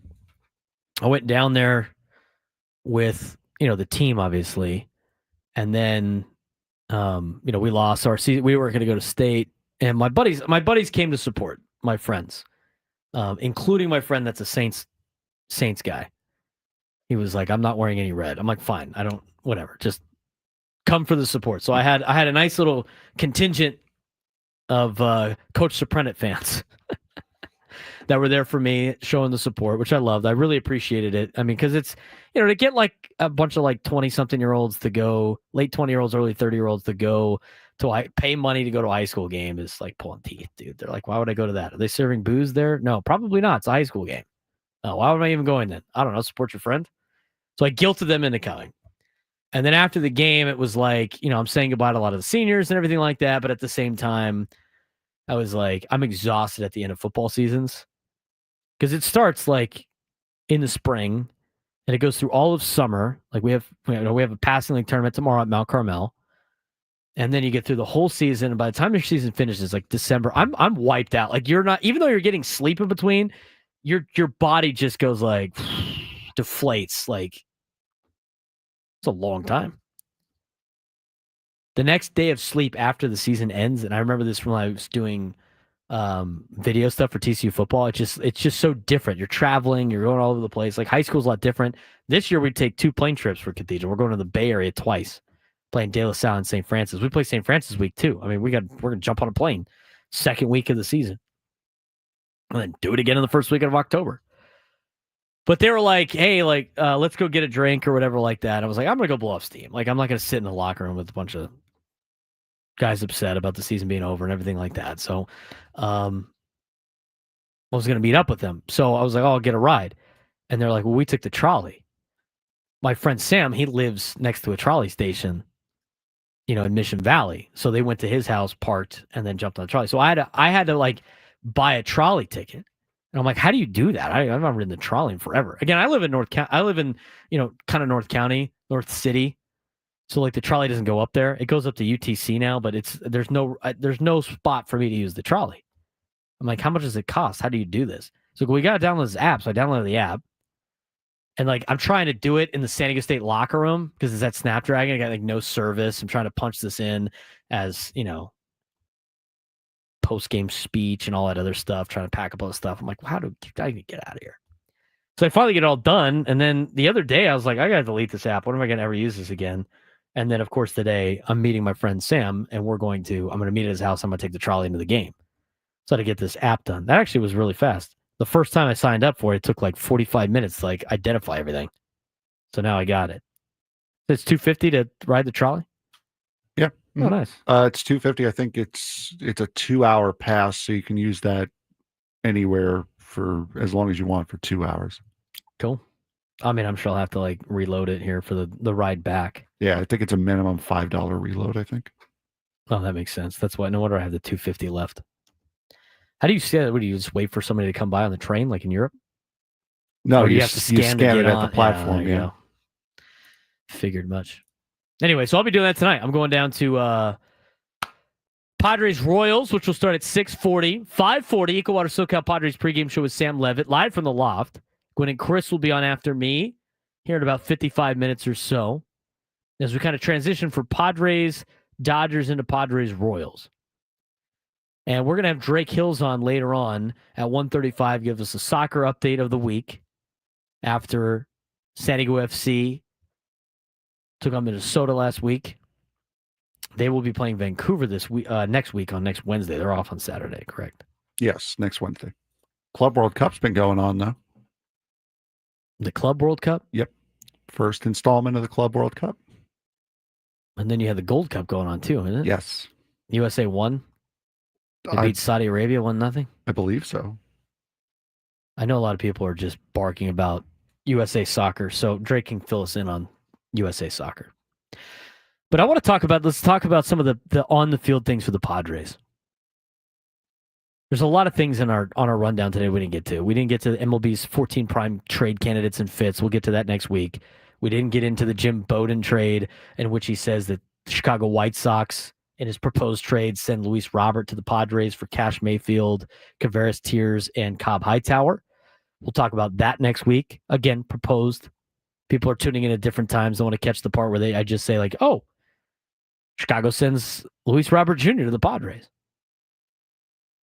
But last night, I do want to get to what we were going to talk about in the 11 o'clock hour.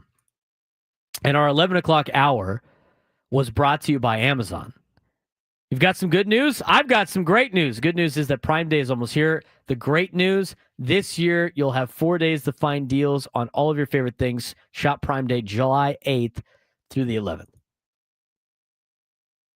Let's talk about it. Xander Bogaerts and Jake Cronenworth had good nights, and was last night what the doctor ordered. Last night, I think overall, and let's talk about Xander and Cronenworth first. Xander 4 for 4, double, a home run, had a couple of singles and an RBI, had 3 runs scored. He looked so much more comfortable at the plate this time than any other time we have seen out of Xander Bogaerts. And that's capping off of the home run that the double that he hit the night before. And you saw everybody's reaction to that quote that he had in the paper. And we didn't dive into this because we were off yesterday. I couldn't believe some of the vile things some people were saying about Xander Bogaerts, despite him opening up about basically saying, and I'm paraphrasing here, that even when I finally get a good thing to happen, it's short-lived because of the outcome that was in the last inning. You feel for Xander. I mean, I really do. That's why I defend him all the time, because you know it bothers him. A lot of people don't believe that. And I will sit there and continue to tell you when I go down to the clubhouse and when I see this guy put the work in and when I see his attitude and we see the way he answers questions, it's not like he is a pompous ass that's here collecting money and doesn't care. It's not him. That's why I defend him. You can't defend his play sometimes, and his contract's not very good. But at the same time, and Gwynn and Chris said it. Like, Gwynn and Chris said it the other day when I was driving home. They said everything that Frank and I have said for the last 2 months. I don't know how many people fired back at them. I mean, but we get DMs all the time, just like we are Xander Bogaerts. But just yelling about the problem and just continually yelling about the problem is not going to make the problem go away. You have to find solutions. And the reason why nobody is given a lot of solutions is because there are no solutions. The solution is he has to just flat out play better. Because he's still better than your alternative options. He's better than Jose Iglesias on a daily basis. He's better than Tyler Wade on a daily basis. He is a better option on the team than he is if you DFA him and he gets paid league minimum to play somewhere else, or if you try to trade him and eat a bunch of money. You're not going to go get somebody else. And Chris Ello said it best. He said 29 other teams in baseball are not trying to actively make the Padres better. They're not going to go bail you out and be like, oh, I'm just going to take all of Xander Bogaerts' contract because that's what the Giants did. No, dude, it's different. Doesn't work like that. Doesn't work like that. So that's why we defend the guy all the time. Now, I will say this. Again, we don't have updates on Fernando. We don't have updates on Johnson. We don't have updates on suspensions. That usually all comes down when they open up the clubhouse at 3:15. Last night, Xander Bogaerts 4 for 4, coming off of what was finally a clutch hit for Xander Bogaerts this season. You can see him feeling a little bit more comfortable at the plate. It's only a game and not even a half. He needs to now put this together multiple times. And Padres fans, you're going to need him to do that if you want to be where the Padres need to be in October. They pumped all the money in the core 6 to carry the team. And if they're not performing, you're not going to play very well. You're not going to win a lot of games. Again, I have said this ad nauseum. Gwen and Chris picked it up 2 days ago, said the exact same thing. You might as well just root for the guy and hope he figures everything out. He looks way better. And again, I've talked about the way the metrics show that it's not an aging thing with him. In fact, I've said, I talked about it so early on that people didn't even know what I was talking about. And now all of a sudden on social media, it's like, hey, look, I found this website called Baseball Savant. You ever heard of this website? Yeah. He's up in exit velo. He's up in sweet spot percentage. He's up in chase rate percentage. I mean, everything that is important for an aging player, he's in the red, which is good on Baseball Savant. Not only that, it's a major improvement from the year before when he was hurt, and a major improvement from the year before that. In fact, some of these numbers are up there with some of the years that he had in Boston. So, he, from a standpoint of, is he cooked? He's not cooked. Even though he's an aging veteran, he's still got his metrics up to where they're at. I would be more concerned if those numbers were down compared to some of the results. It's process over results. You are seeing it with your eyes. He's not playing well and he looks bad. I'm not selling that he is better than what your eyes are saying in terms of like his outcomes, trying to paint what he's doing is great. But what I am saying is behind the scenes, things are working out metric-wise where he is showing signs that he is going to turn things around. It's eventually. I think you saw a taste of that last night. But he could go out back and go 0 for 5 again today. I think a couple of things with Xander. The article from Kevin Acee about how the fact he's trying to change his swing like mid at bats. Can't have that anymore. He's not going to be successful doing that anyway. Thinking about too much. They have tried almost everything. It's good to see some positive results. Hopefully he gets some confidence now, because I think most of these problems are mental over physical. It would be more of a concern if there are physical problems. They're mental. And I don't mind people being critical, but you can't generalize and say nobody said he was a pompous ass. I've seen it. I've heard people tell me that. He doesn't care. He's just collecting a check. I've seen it. I'm not making that up. Just because you individually haven't said that doesn't mean it hasn't been said. And the other thing, there's one thing to criticize production. There's another thing to unfairly criticize a player because you don't like his contract. The contract is what the contract is. That gets the roster together. And once the roster is together, you need guys to perform, and it doesn't necessarily need to be all of the guys making the top money that need to perform to a certain level. You have to disallow the contract.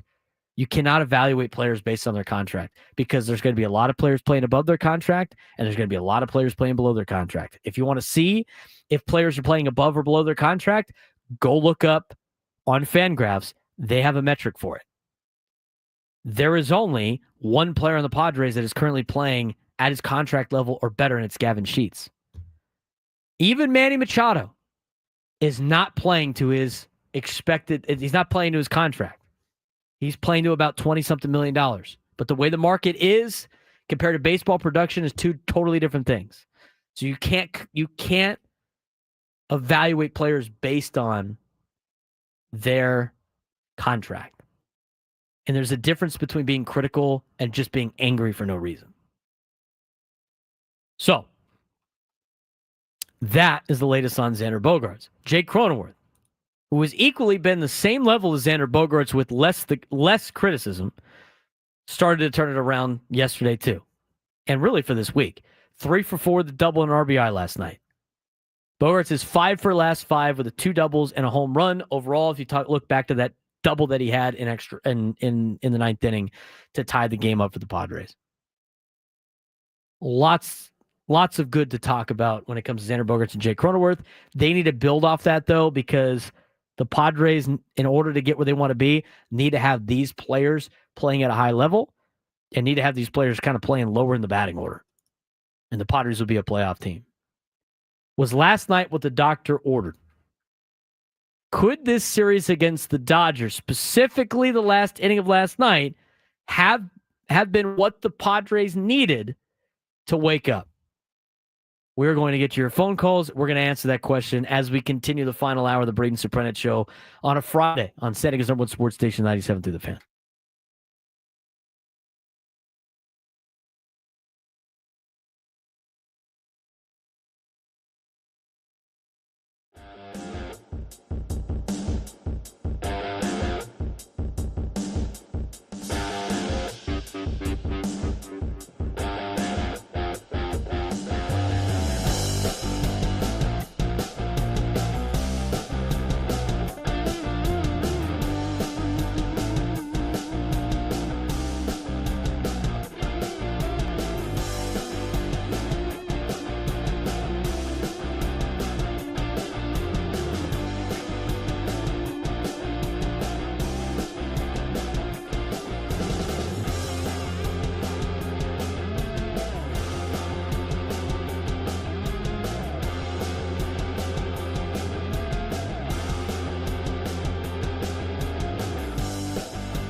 121 on a Friday.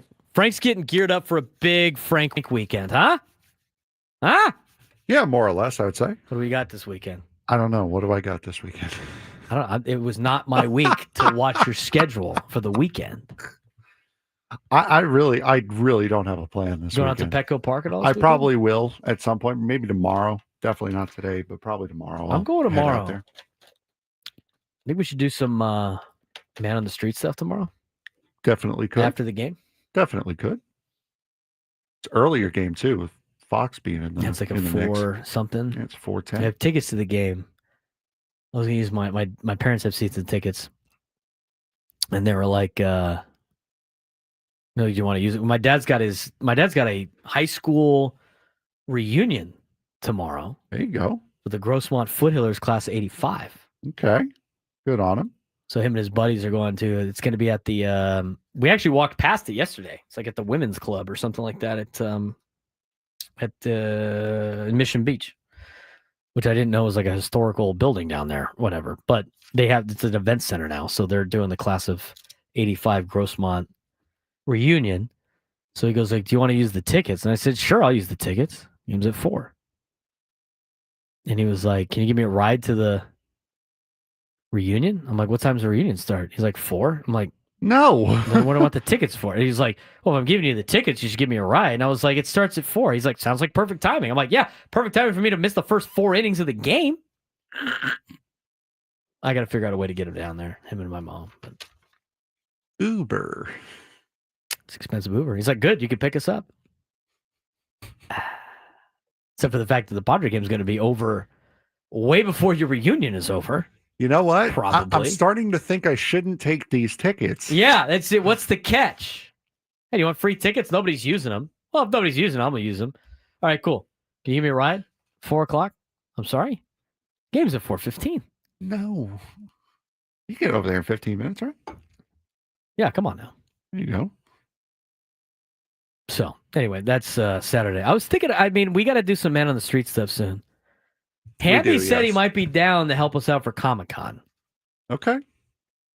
I do want to start implementing some man on the street stuff. It'd be nice to do one like record one. Not like once a week because that's overzealous. Yeah. That's adding a lot to our plate. But airing them on Mondays after Padres home weekend series, especially after like Beer Fest on something on a Friday. Yeah. Now, I don't want to do it in Petco Park. I'm sure the Padres wouldn't allow it anyway. I don't even want to. I understand. They don't like filming and stuff inside the facilities. I know the rules, but we could do it outside. Mm-hmm. We should ask the Dodger fans what the first names of a lot of their players are. There's a guy that pitched the other day that started. Was it Swain? What was his name? I don't know because it's not my team. Joe. What was the pitcher that got lit up? The guy that they threw 140 pitches of. Oh, Sauer? Yeah, Sauer. Brett Sauer, I think it is. My brother at that game asked every Dodgers fan in his section, "What's this guy's first name? Hey, what's this guy's first name? This guy pitching for you. This Sauer guy. What's his first name?" Not a single one of them knew what it was. Maybe we should do that. All-time, show pictures of all-time Dodgers and see how many Dodger fans get correct. Save that for August. Oh, yeah. It's that guy. That guy. I know that guy. Show a picture of Sean Green. So many Dodger fans know who that is. He's that guy. I wonder if they know Adrian Beltre played for the Dodgers.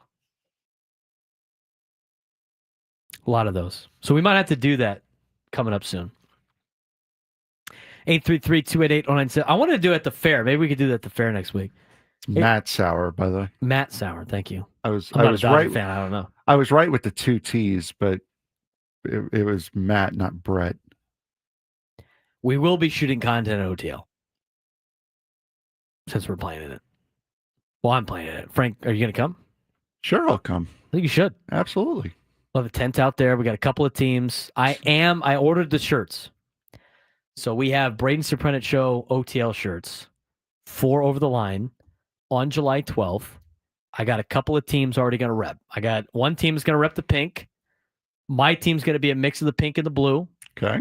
And then my brother's teams are going to wear the blues. I think we got like 4 or 5 teams. I have more. If you're playing OTL and you want to rep the show, make sure your team name is somewhat clean, somewhat to an extent. Okay, if you're going to wear the shirt. I am not paying the $160 for you to play in said tournament, but I will give you shirts to wear. DM me at B_SURP. At BSURP. DM the BSURP show at B_SURP show. I will find a way to get you the shirts. Just send me the size.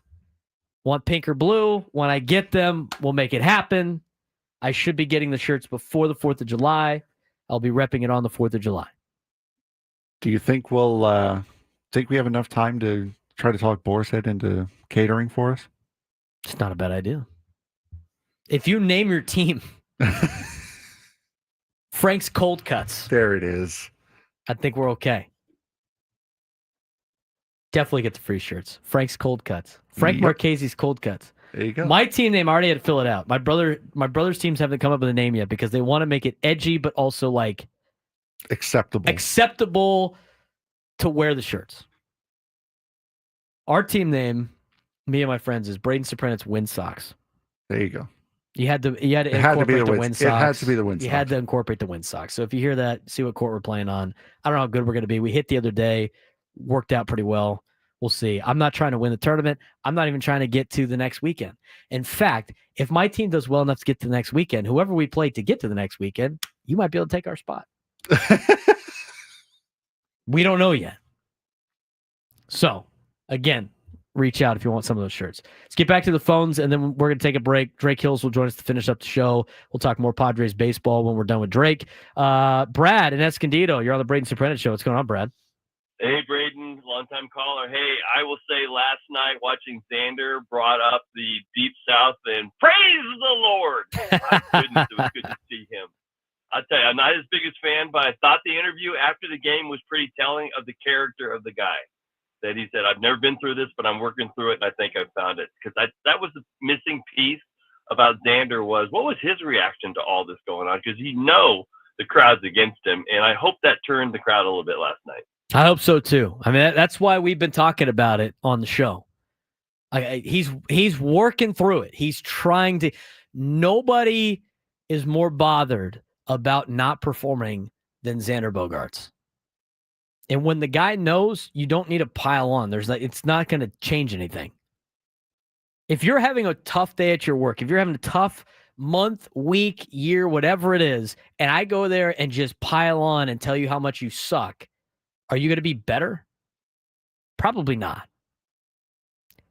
As a coach, when I coach in high school football, if we have a major mistake and the kid knows he made a major mistake, me yelling at him saying he made a major mistake isn't going to do anything. Like that poor kid from Arkansas, that poor left fielder.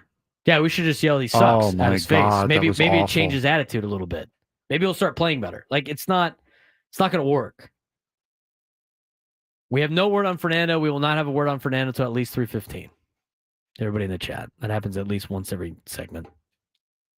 But again, and I don't like and here's the thing. I don't want to see a standing ovation for Xander either. Enough. Let's stop with the nonsense. Just let the guy play. Just let him play. He needs to work on his own stuff anyway. The last thing we need is him thinking in the middle of at-bats, which is what he's been doing. 833-288-0973, 833-288-0973. We have a little bit of time here. Kind of not really. We got to get to Drake. But last night's game, we have seen it a lot of times. I think this was the spark the Padres needed in order to go on a little bit of a run. I think you saw it.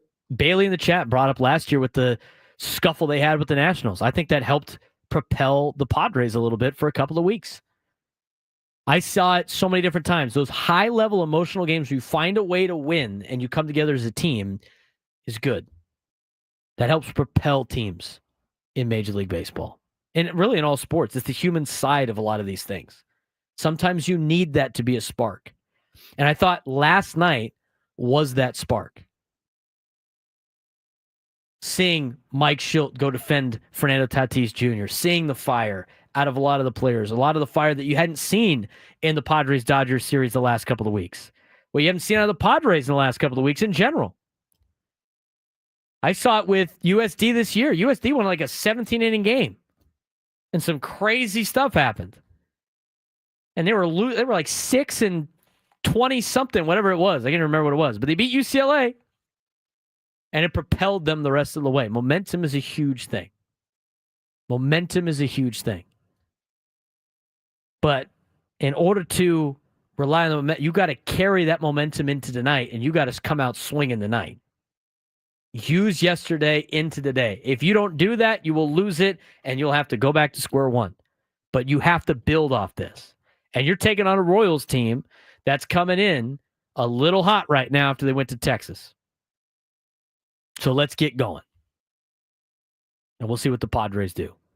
Hopefully the Padres can tee off on the Royals, who haven't been playing that great of baseball, but have been playing better baseball as of late. We do not have an update on Tatis. I should just say that every 5 minutes. When we get an update, you will be the first to hear it. We don't have an update. Probably won't have an update until 3:15.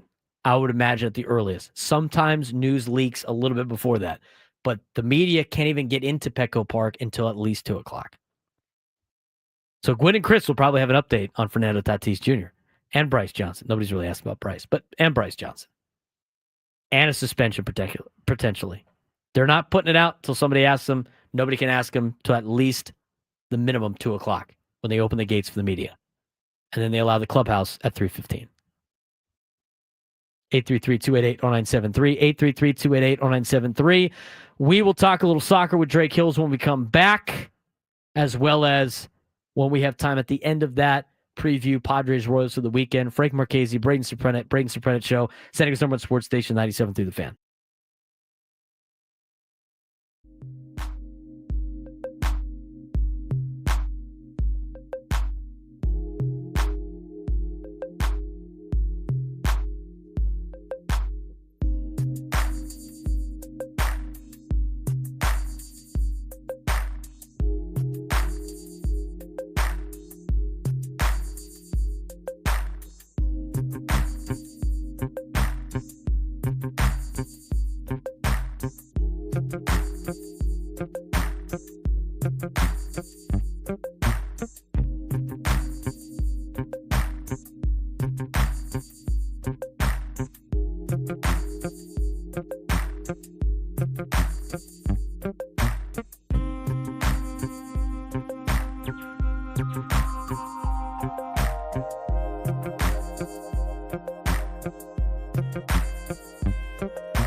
$140 on the fan. 139. I rounded up. So people driving around don't freak out about their clock, even though we're in a 20-second delay. I digress. Frank Marchese, Braden Surprenant Show. Live and locally every single day from 10 to 2. No more random days off except for the 4th of July from now until the fall. We're locked in. You're going to hear me every single day. Yesterday, people were like, we had Juneteenth off. We're back at it today, ready to go, talking a lot of Padres baseball. But San Diego FC is still chugging along. And when I mean chugging along, I mean like, I don't know, being near the top of the leaderboard in Major League Soccer. They've been able to put together some really important games, even though we're in the international season. San Diego FC continuing to play. You're seeing the FIFA Club World Cup going on right now. The Gold Cup's going on right now. And to give us all of the information that we need is our friend of the show, who contributes such amount of information and fun to our show every Friday. It's part of our Soccer 101. It's Drake Hills, San Diego native, born and raised, works as a contributing writer for Black Players for Change. We got to dive into some soccer, but being a local San Diegan, Drake, what'd you think about the last night's game between the Padres and Dodgers? Well, it never feels good to get swept, and so we avoided that, didn't we? That's right. Seeing the Padres, especially game 2 and 3, I saw obviously your games, you're getting ahead, you're ahead in the score, you're ahead against a pretty tough team.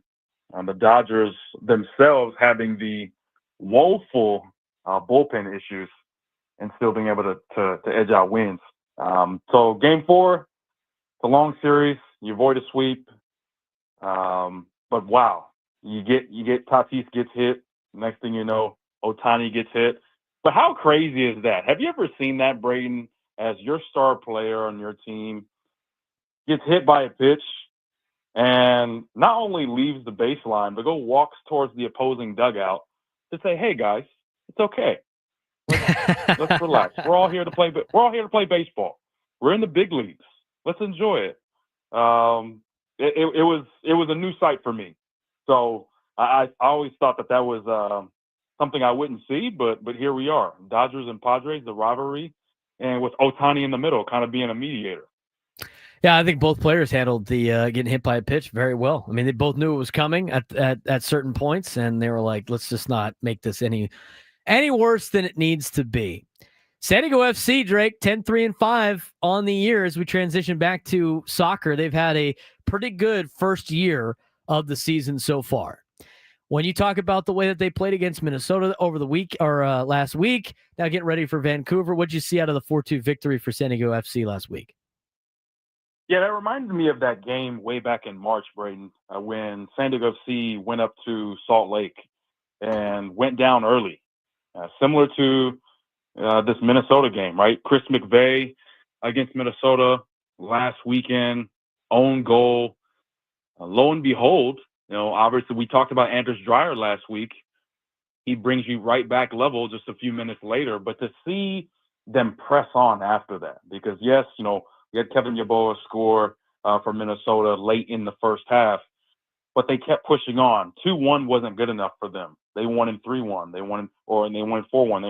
They ended up winning 4-2. To see Anders Dreyer really make that spark, and we talked about the Escondido native, San Pasquale, Milan Ilaski, another 2 goals for him.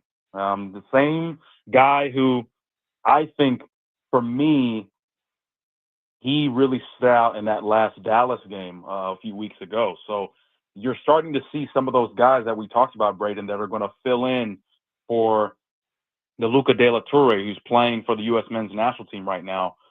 The depth is starting to grow for this team. And I think, honestly, going into the rest of the summer, that's going to be really good, especially for a team who's going to go up against a really good Vancouver team at the middle of next week. Drake Hill's contributing writer for Black Players for Change on the Braden Surprenant show. We got San Diego FC and Vancouver. You mentioned it. Those are the next game coming up for San Diego FC. It's coming up on Wednesday of next week. Battle for first place, really, in the Western Conference standings. What does Vancouver bring to the table that San Diego FC needs to worry about?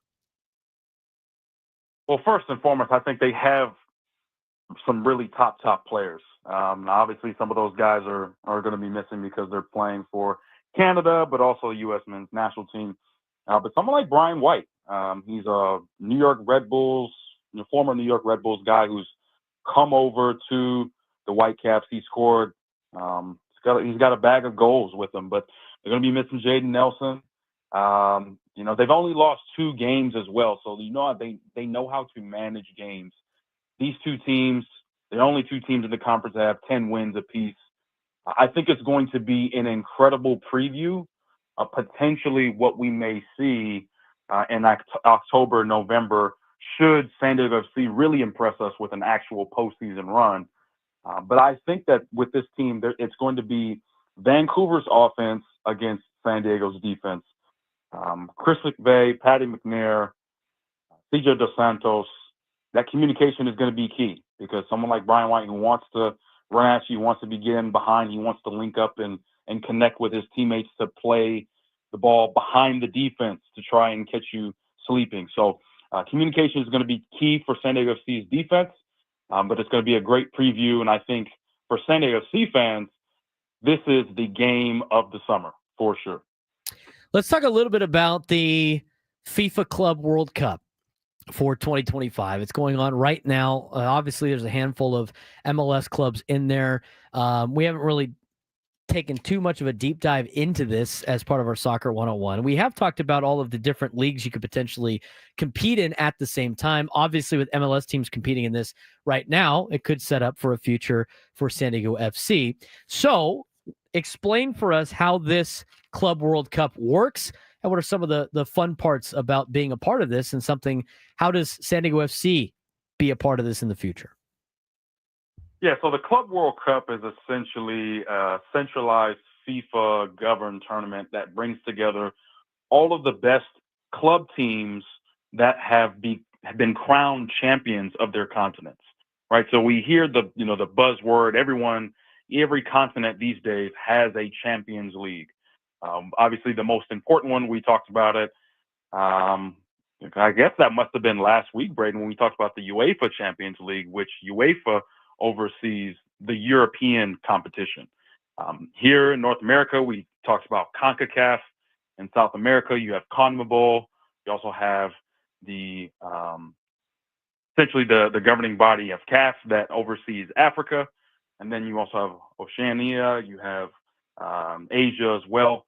So you have all of the best club teams that have been crowned the best teams on their continent playing against each other at this Club World Cup, plus the teams that have either won a domestic tournament, so whether that be a U.S. Open Cup or the FA Cup if you're in England. So obviously Crystal Palace is a team that if you're an American soccer fan, you know about Chris Richards and Matt Turner, who play for the U.S. men's national team. They just won the FA Cup.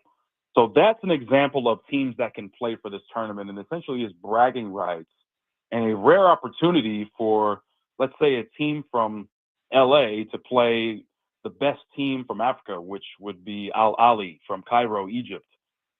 It doesn't happen a lot for some of the better teams. It's a very small, minute amount of teams when you think about professional soccer in the world. A lot of teams don't get a chance to play for this. However, I will say, Braden, the attendance, it's not gone well, and I think that's not just for the Club World Cup, but also for the Gold Cup as well. The U.S. men's national team, I know that you probably want to talk about that, but 11,700 plus fans against Saudi Arabia. Not good, especially for a stadium that can fit pretty much twice as that. Drake Hills, contributing writer for Black Players for Change, joining us on the Braden Surprenant show. You mentioned the Gold Cup. Let's get to the CONCACAF Gold Cup. Obviously, you mentioned the attendance numbers, but San Diego, United States knocked down Saudi Arabia 1-0 the other night. They're now 2-0 in group stage play for the CONCACAF Gold Cup. Obviously, with them getting smoked by Switzerland in a friendly the other day, a lot of concerns about Team USA, but also, you're trying to grow the game of soccer, and the level of attendance has been not very good as part of these matches, and some of these that you would expect a lot of fans to be at. What's your overall? Again, we've talked about it last week about Team USA, but as of right now and the way things are trending, what does this mean for Team USA? Yeah, so the win, as you mentioned, I mean, it's still good that the U.S. men's national team has taken care of business when it comes to the scoreboard. Obviously, beating Trinidad and Tobago first, and then, of course, Saudi Arabia. They now have secured a spot in the quarterfinals in the Gold Cup. But nonetheless, let's just talk about the dynamics, right? This is a team that you have your best players not playing. We mentioned the Club World Cup. Juventus has a couple, Weston McKennie. Obviously, you have Tim Weah. Christian Pulisic is not at the Club World Cup, but he's decided to take the summer off to rest his body for another grueling club season ahead of the international big FIFA World Cup next year here in the U.S., Mexico, and Canada. You also have other guys who are playing at the Club World Cup or injured. So your best players are not playing. That's obviously going to take some fans away. The fact that, to your point, Braden, losing against pretty decent teams in Europe and strong teams at that, but you're losing non-competitively, which is, regardless of where you are in terms of how much you know about soccer, sports fans, they want to see competition. They want to see 100% effort. And we're just not seeing that with this men's national team right now. But on top of that, the prices are pretty steep, not just for the Gold Cup, but even more so, I would say, with the Club World Cup. But lastly, Braden, this isn't something that's going to change, I think, anytime soon.